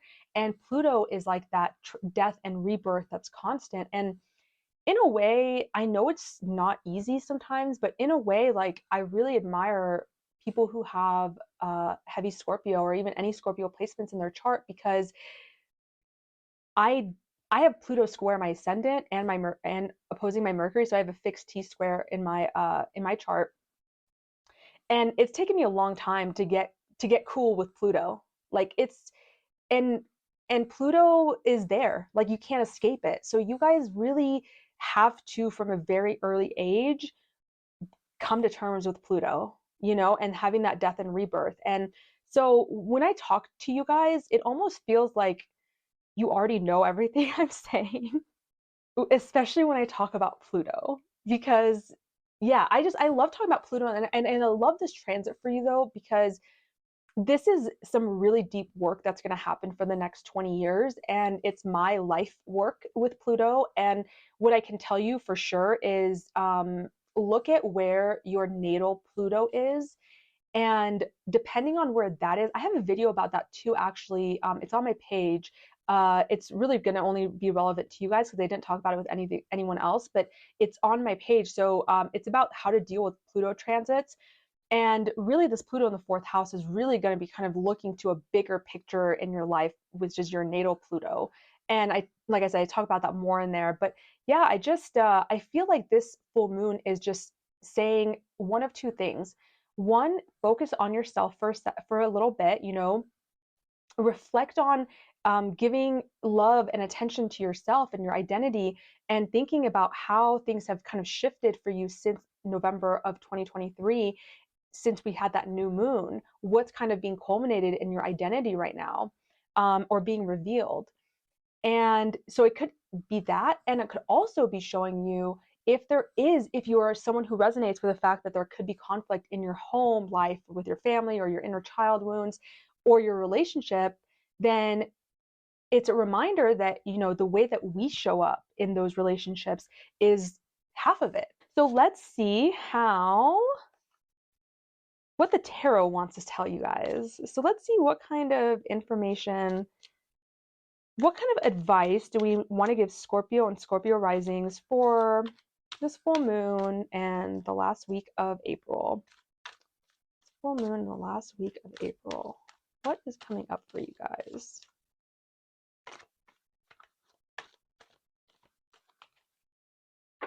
What is the advice that they need?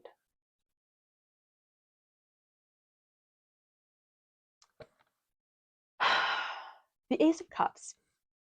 On another, this is probably not going to be for a lot of people, but Ace of Cups, to me, this is a very like fertile energy. So it could be like, because new creative projects could be baby creation.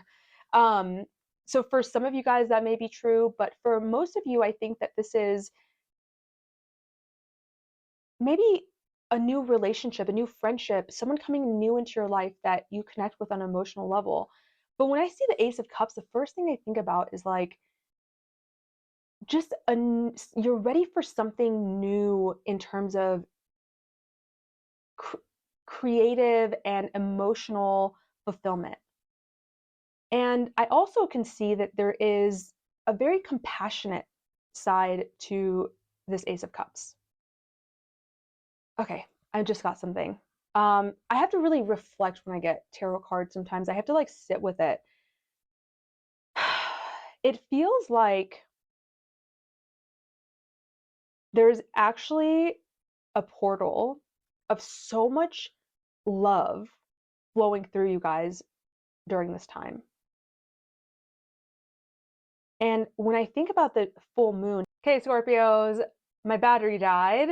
So I think I was saying that the last thing I want to say about this is that I feel like right now you could be the vessel for so much love in your relationships with your partner, with your family.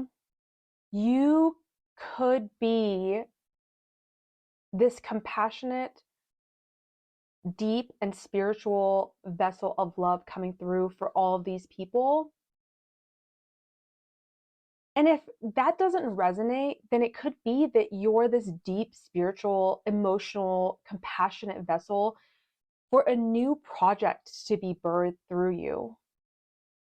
So Sagittarius sun and Sagittarius rising, this full moon is happening in your 12th house of subconscious and limiting beliefs, rest, working behind the scenes, overseas travel, endings, closures, healing, spirituality. And this is interesting to me because you guys have a cluster of planets in your 4th, 5th, and 6th house right now. And this includes the Mercury retrograde, North Node, and Chiron in your 5th house. And so I really see this time in general being a redefining, like you're redefining how you relate to your children, how you have fun, how you are in your hobbies, how you date, and how you express your creativity and your passion in life. This is the sign that feels like it's really seeing some past lovers or some past projects, like creative projects, coming back up for review during this Mercury retrograde since 4/1 until 4/25. There could also be, like, if you're already in partnership, some disagreements with the partner, or some misunderstandings with the partner. And this is great because Mercury is going to be moving direct on April 25th. And this full moon in Scorpio that's happening in your 12th house is happening a couple days before that.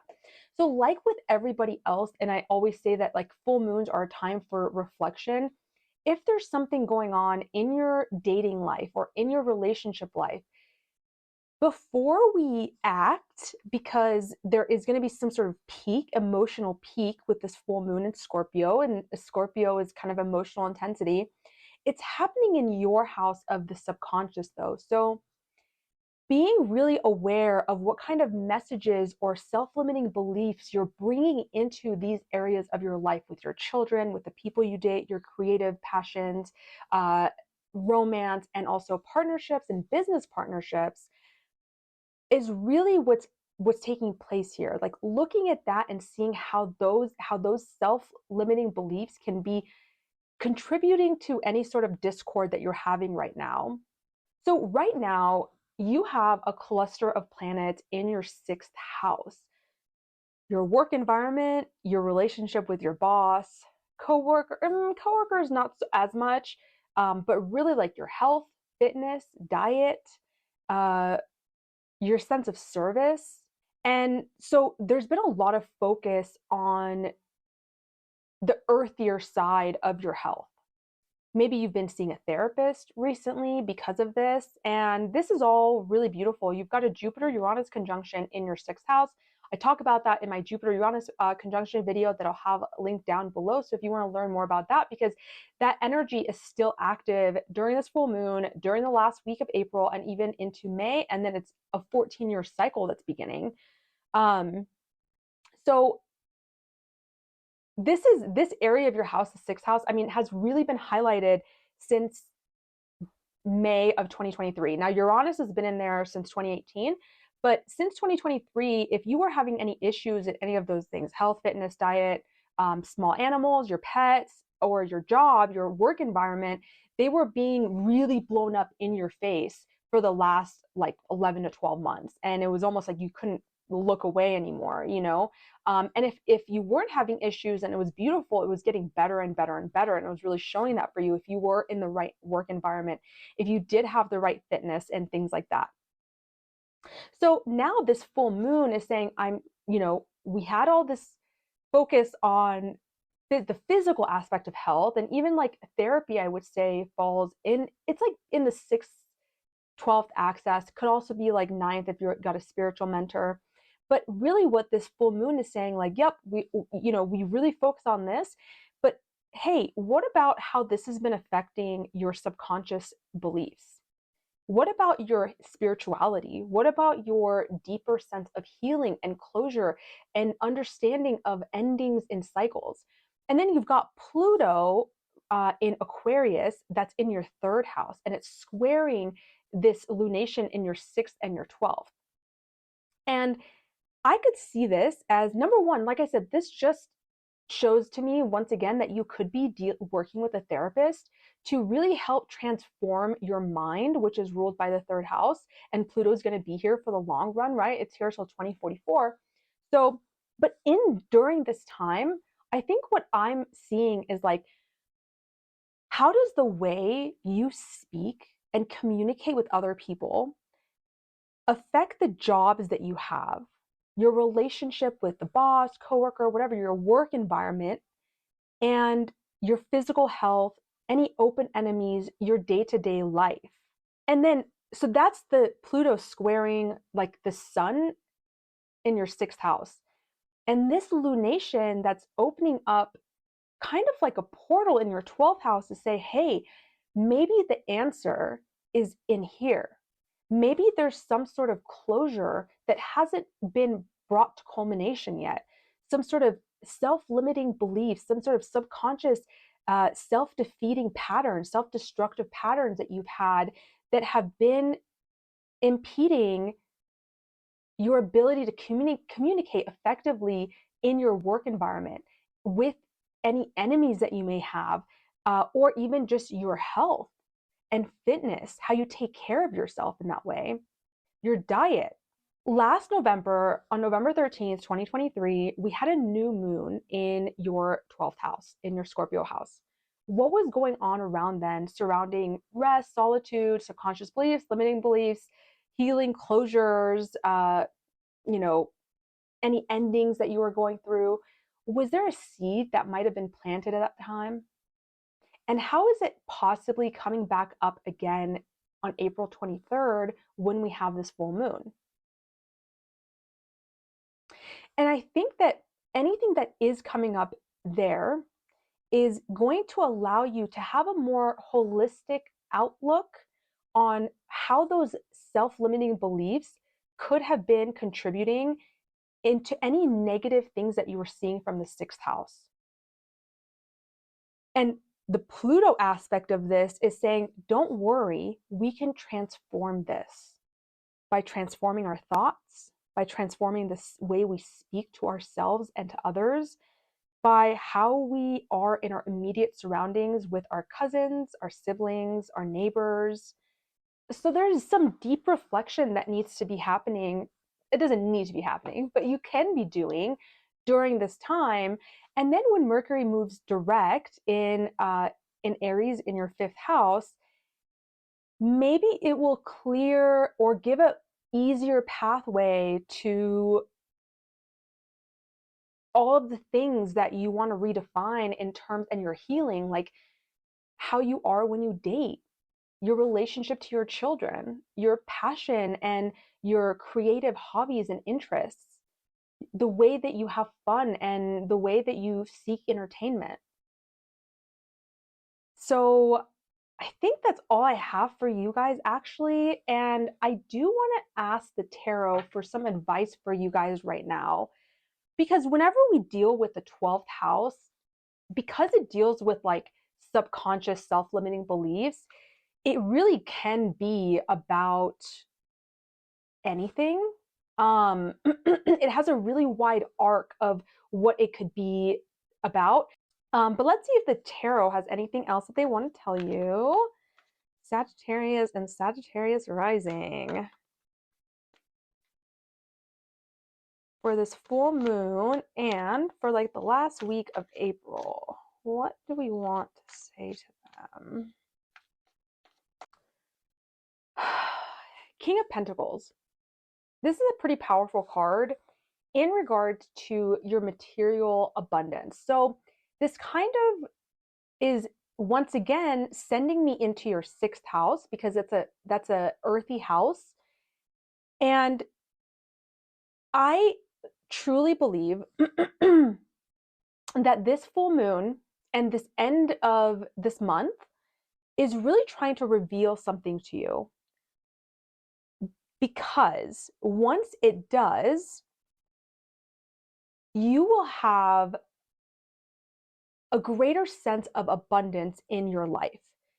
This is like, if you have a vision, the King of Pentacles is the person who can bring it into life, bring it into reality.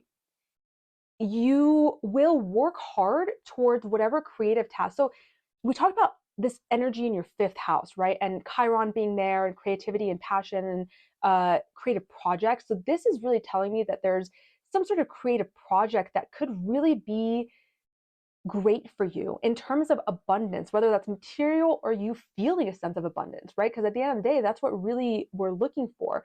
But this is like the Pentacles is material, is the material world, is worldly success. And it feels like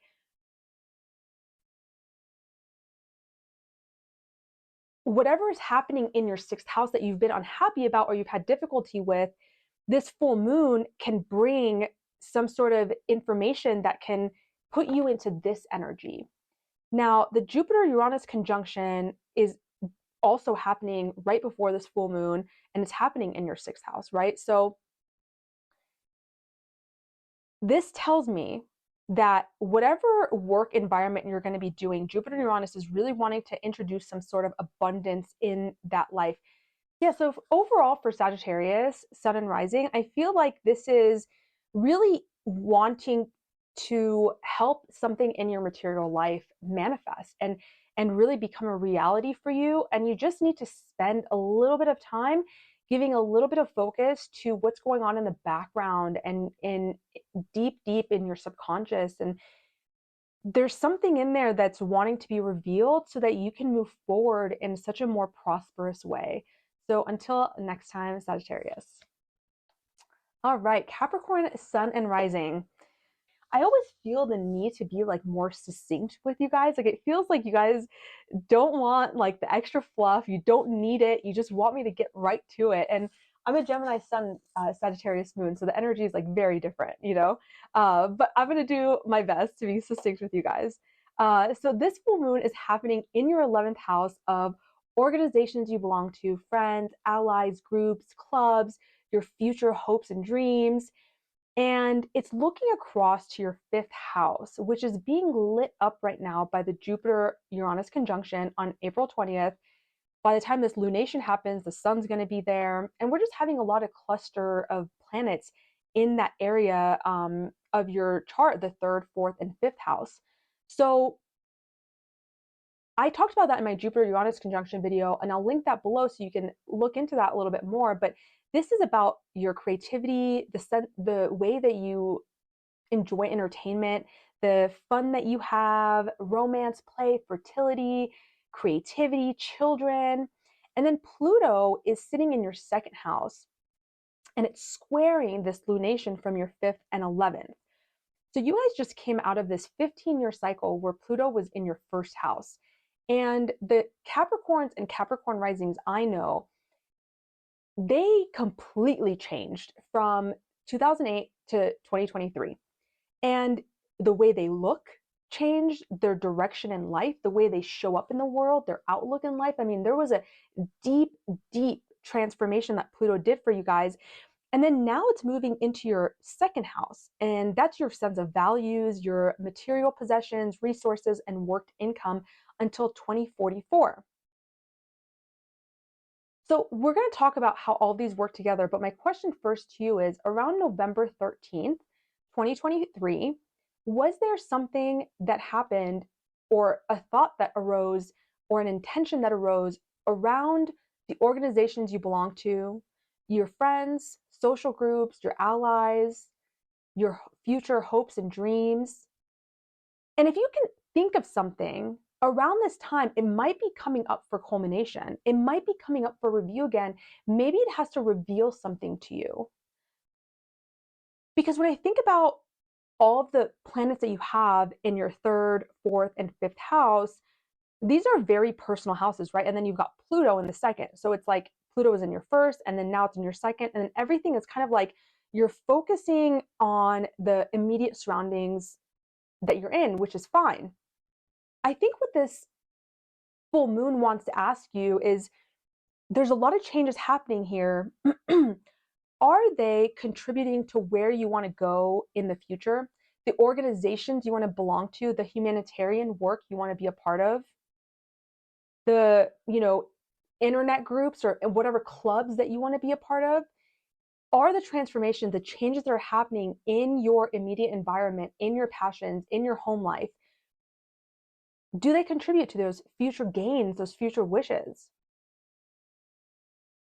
Because right now you have the North Node in Aries sitting with Chiron and Mercury in your 4th house. So Capricorn and Capricorn risings, especially since 2023, like May 2023, when the nodes changed, or I think it was April, into your 4th house, you guys have been feeling some sort of desire to move or to change your house in some way, or something to do with property and real estate changing for you, even just like redecorating your home, somebody else moving into your home, somebody moving out of your home. There's been a huge change for this to change. There's been a huge push for this to change. And also, Chiron's been in there since 2018, really healing a lot of core emotional wounds for you guys. Like, holy crap, this is deep, deep healing. And even it could be healing your relationship to your mother. Sometimes I forget to mention that the 4th house is the mother. And it feels like, this healing that's happening for you is trying to open up a new future for you, a new way to make income. Because when we have Pluto in the second house and it's squaring the lunation in your 5th and 11th house, it's saying, okay, let's look at how am I showing up in these groups? Am I being the person I want to be in these groups? The 5th house, am I bringing the creativity, the passion, the romance, the play? And then also the 11th house, what organizations do I want to belong to? And Pluto in the second house is looking at this and saying, and how does this feed how we want to transform our jobs, how we want to transform our income and our resources? Maybe the organizations that you belong to will affect your income and the resources that you have. And this Jupiter-Uranus conjunction that's happening in your 5th house is asking for expansion and newness and innovation in this part of your life. I see that like, wow, I just got this, just wow. I can see a lot of Capricorn and Capricorn risings turning to some sort of creative passion. I could even see this for Capricorn moons, but some sort of creative passion bringing in income for you. I actually can see that very clearly. It may not be something that's happening during this lunation, but it's something that maybe you've thought about before, and maybe it's coming up for you during this time to say, is that actually a possibility? Pluto's going to be in your second house for 20 years, transforming and transforming and transforming your money, your income, your resources, your sense of value, your self-esteem. So you have a lot of time to figure this out. And I think that this is just going to be a little jolt from Jupiter and Uranus. Is there something that you're really passionate about? And also, how are the organizations and the friends that you have contributing to this? Are they contributing to this, or are they taking you away from that passion and purpose that you have? Let's see what the tarot has for you guys. I tried my best to be succinct. Did I do okay? I think it was a little bit shorter than the other videos or the other signs. All right, so tarot for Capricorn Sun and Capricorn Rising. What is some advice for this full moon in Scorpio and the end of April? Advice. What advice can we give them?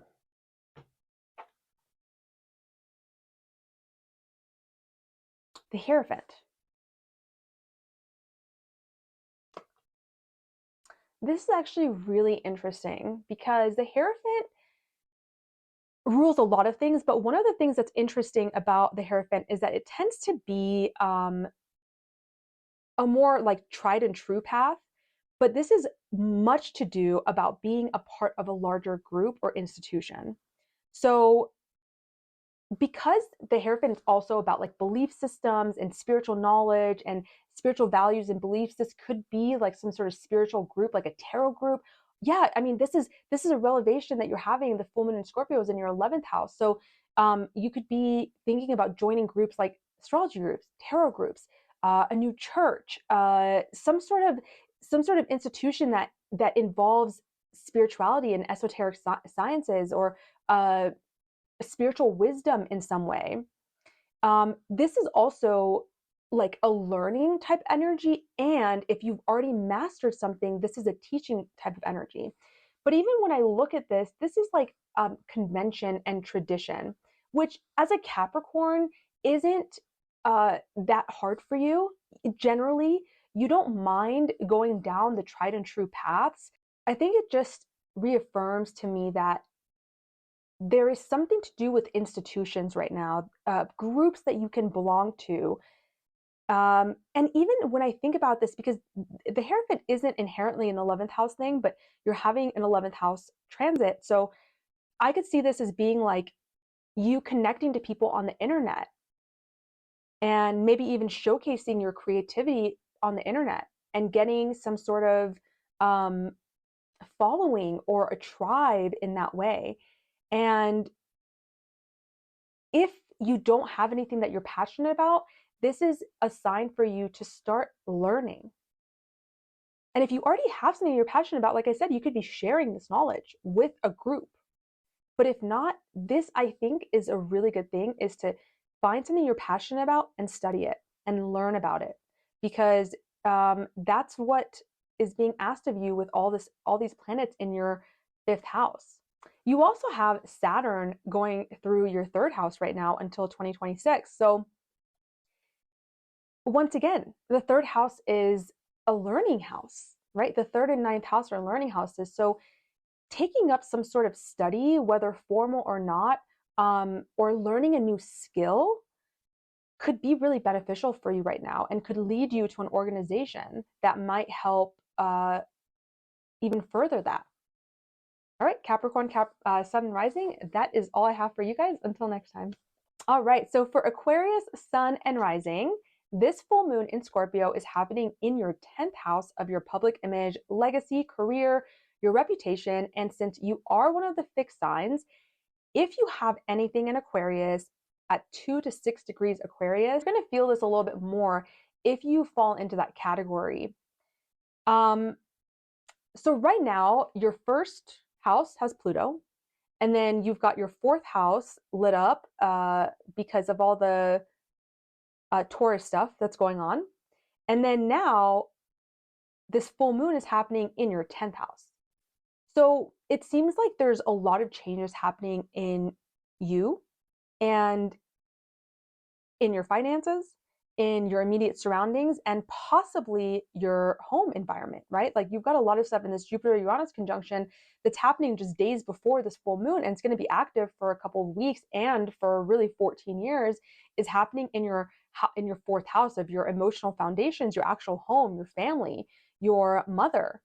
So what this full moon could be saying is, what about your career and public reputation and your public image?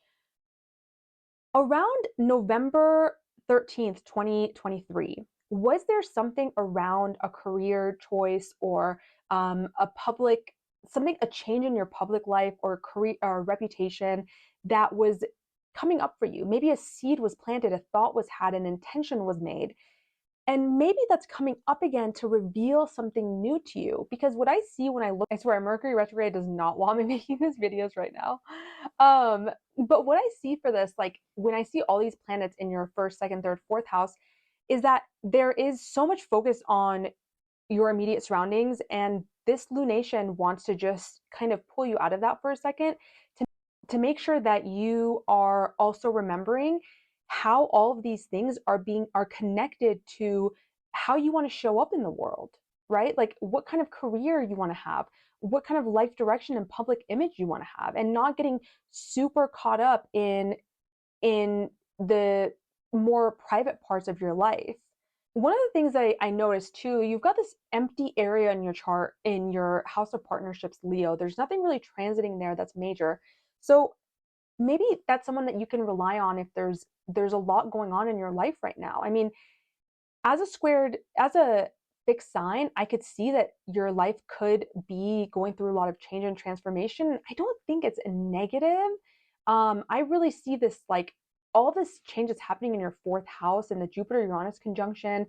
Like you could be moving into a much nicer house. You could be really getting insight and some beautiful new revelation in terms of how you relate to your mom, how you relate to your family, how you relate to yourself, your inner child, your deep emotional self, the part of ourselves that really is like the foundation, the emotional foundation.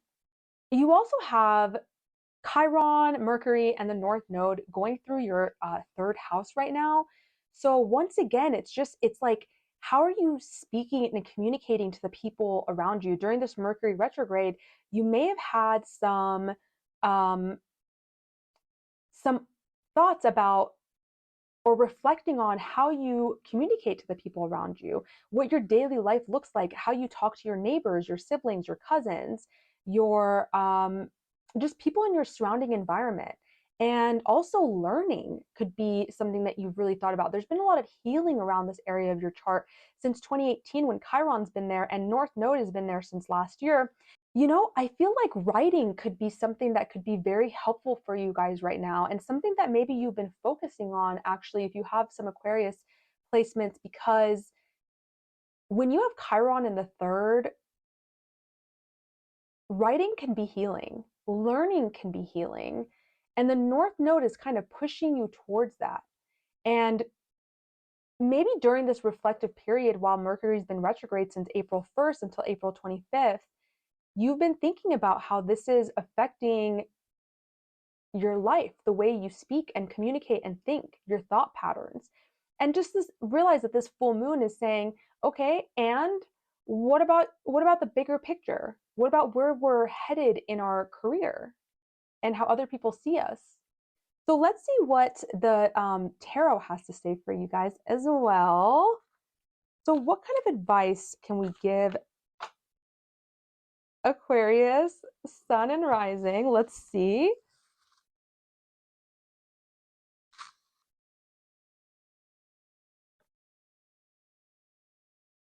You know what's interesting?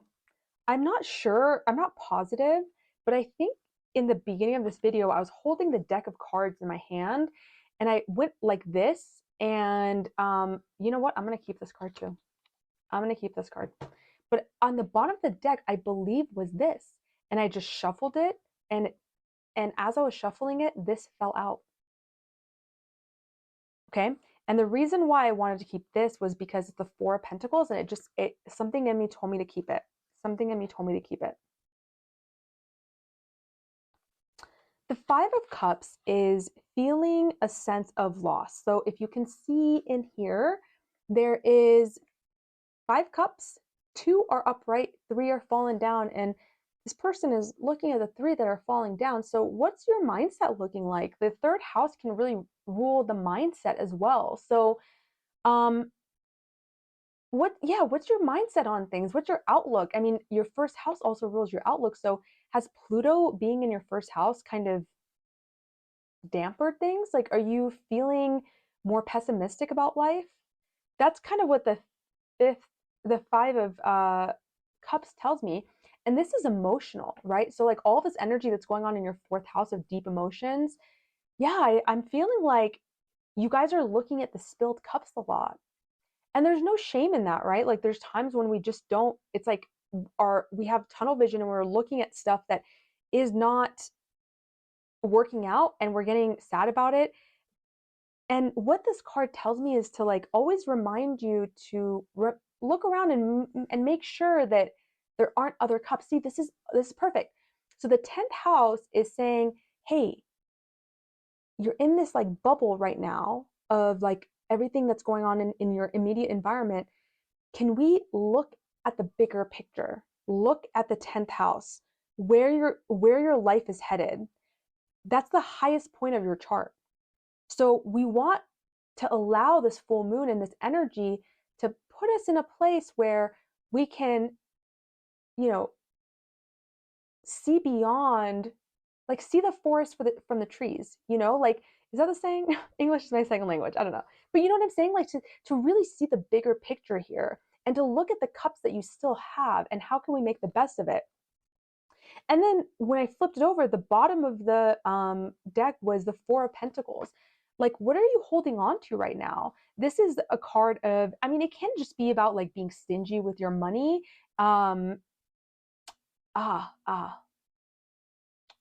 Yeah, okay.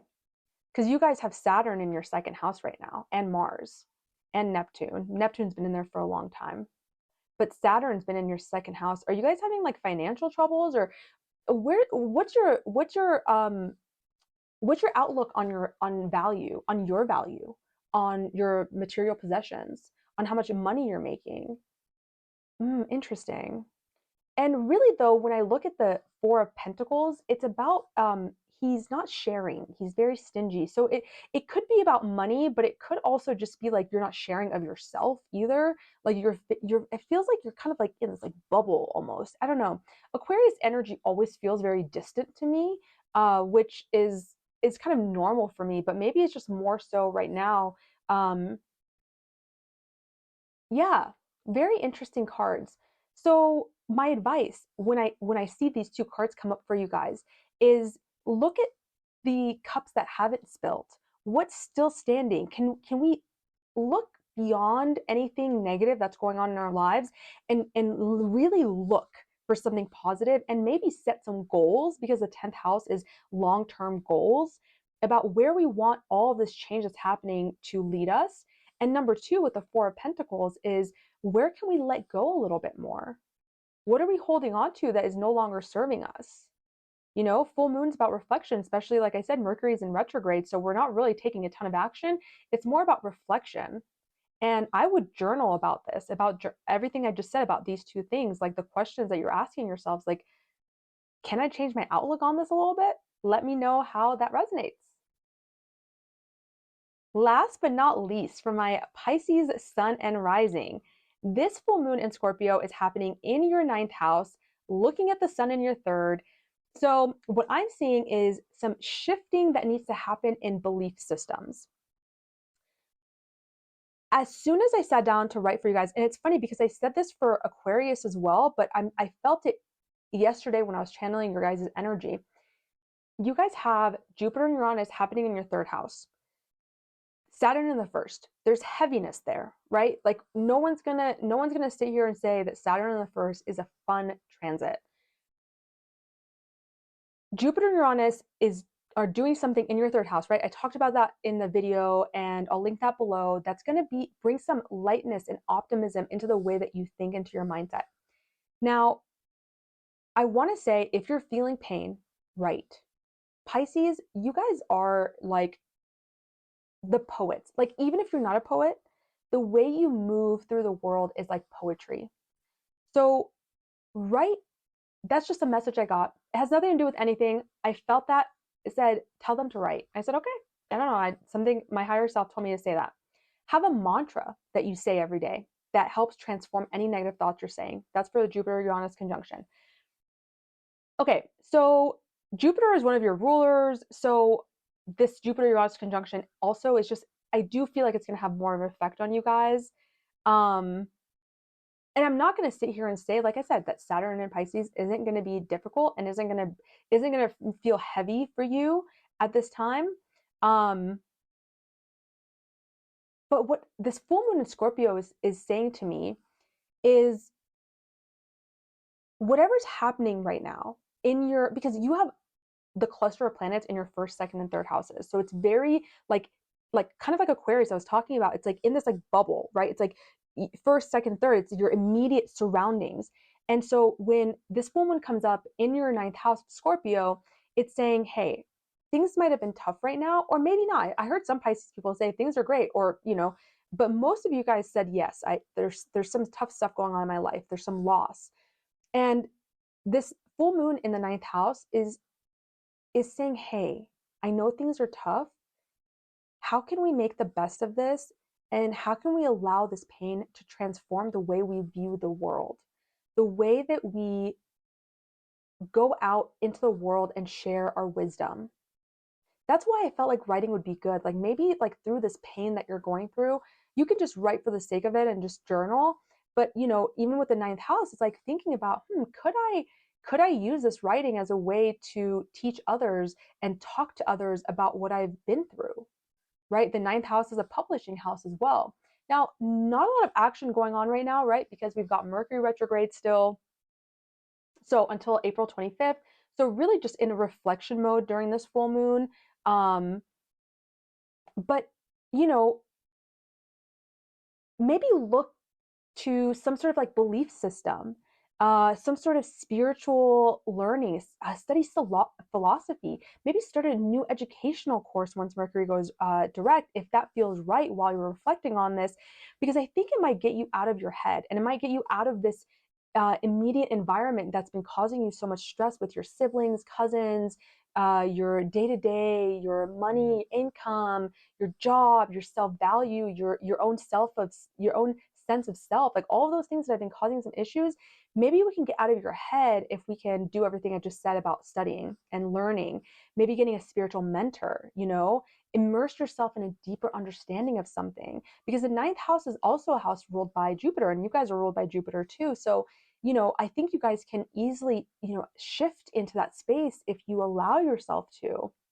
The vision that I got with Pisces was that you guys are looking down right now and like focus on like dealing with like your day-to-day things. And this full moon is like, hey, like look up. It's very similar to Aquarius. But what's interesting is I didn't feel that with Aquarius when I was channeling their energy. I felt it while I was doing the reading and while I did their tarot. So, but for you, this is what I felt really strongly was like it's kind of similar. Like you guys just need to look up and see what's going on in the world that's so beautiful. And even if you aren't going through a hard time as a Pisces, like it's still asking you to say, hey, let's find some balance and look out there and expose yourself to something that's new and that we're not used to exposing ourselves to.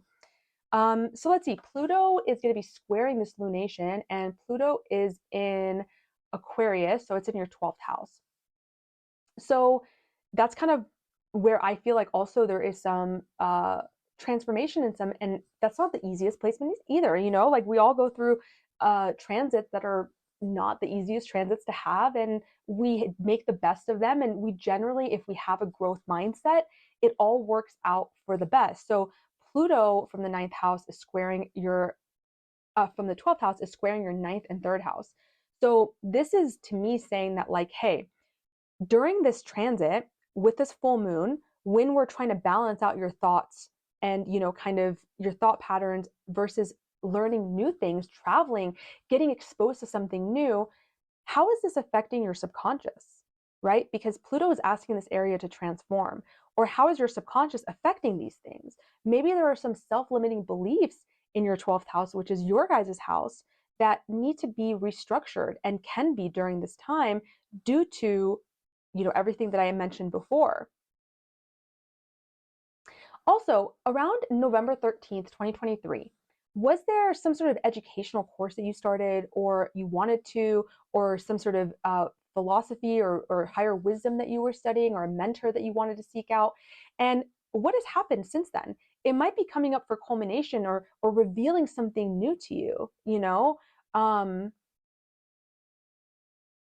I do definitely feel like things will be lightening up for you. It just needs some time. Okay. I want to see what the tarot has to give for you guys. So, what advice can we give Pisces and Pisces rising for this full moon and the end of April? Because things are going to be changing. Jupiter is going to move into Gemini, and that is your 4th house. What advice can we give Pisces and Pisces rising right now?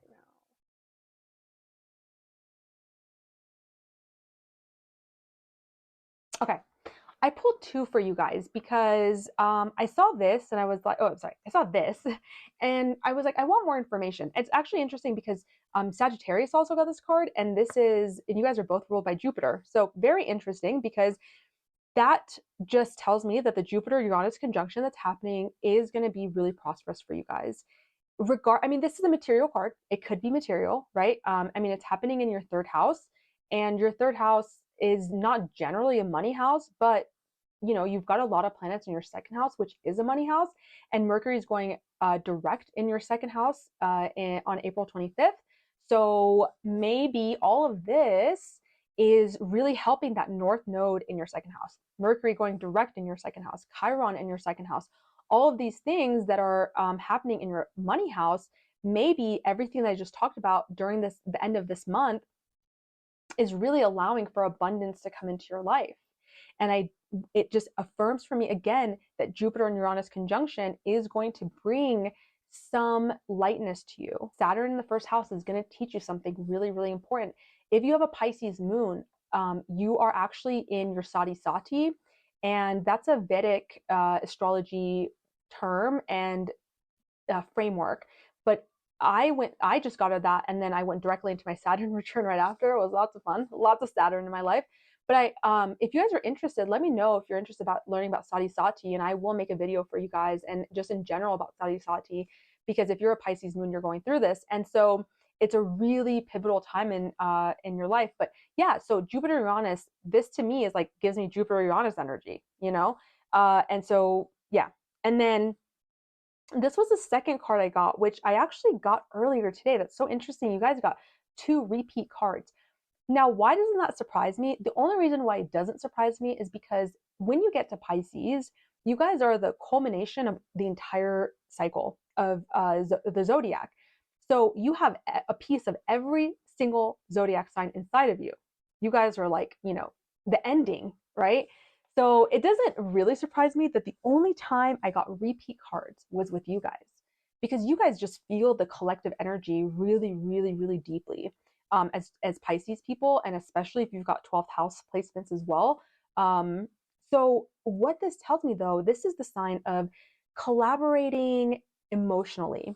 This is like the Two of Cups is an emotional, so this could be like a friendship, a new partner, a new creative business that's coming into your life that's emotionally healing. Oh my gosh. Okay, so the writing that I was talking about, I could totally see this being something that you guys can do to really just heal you at this time, heal your emotions at this time.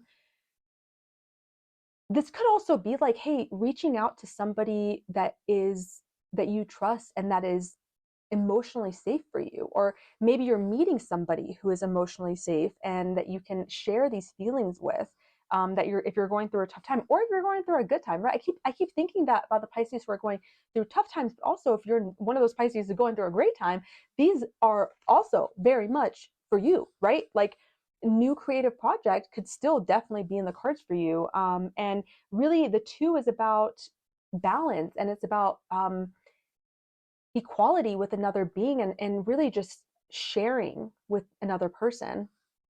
And so this is really beautiful energy for you guys. And so my advice would be to trust that things will get better. And two, where do you have a creative outlet or somebody who you are emotionally close to that you can that you can not use, well, I guess use, that's not a bad word, but that you can share with at this time. That you can that you guys can maybe start something creative new together, or just share beautiful emotional moments together, you know? Um, yeah. And I think that's it for you guys. Until next time.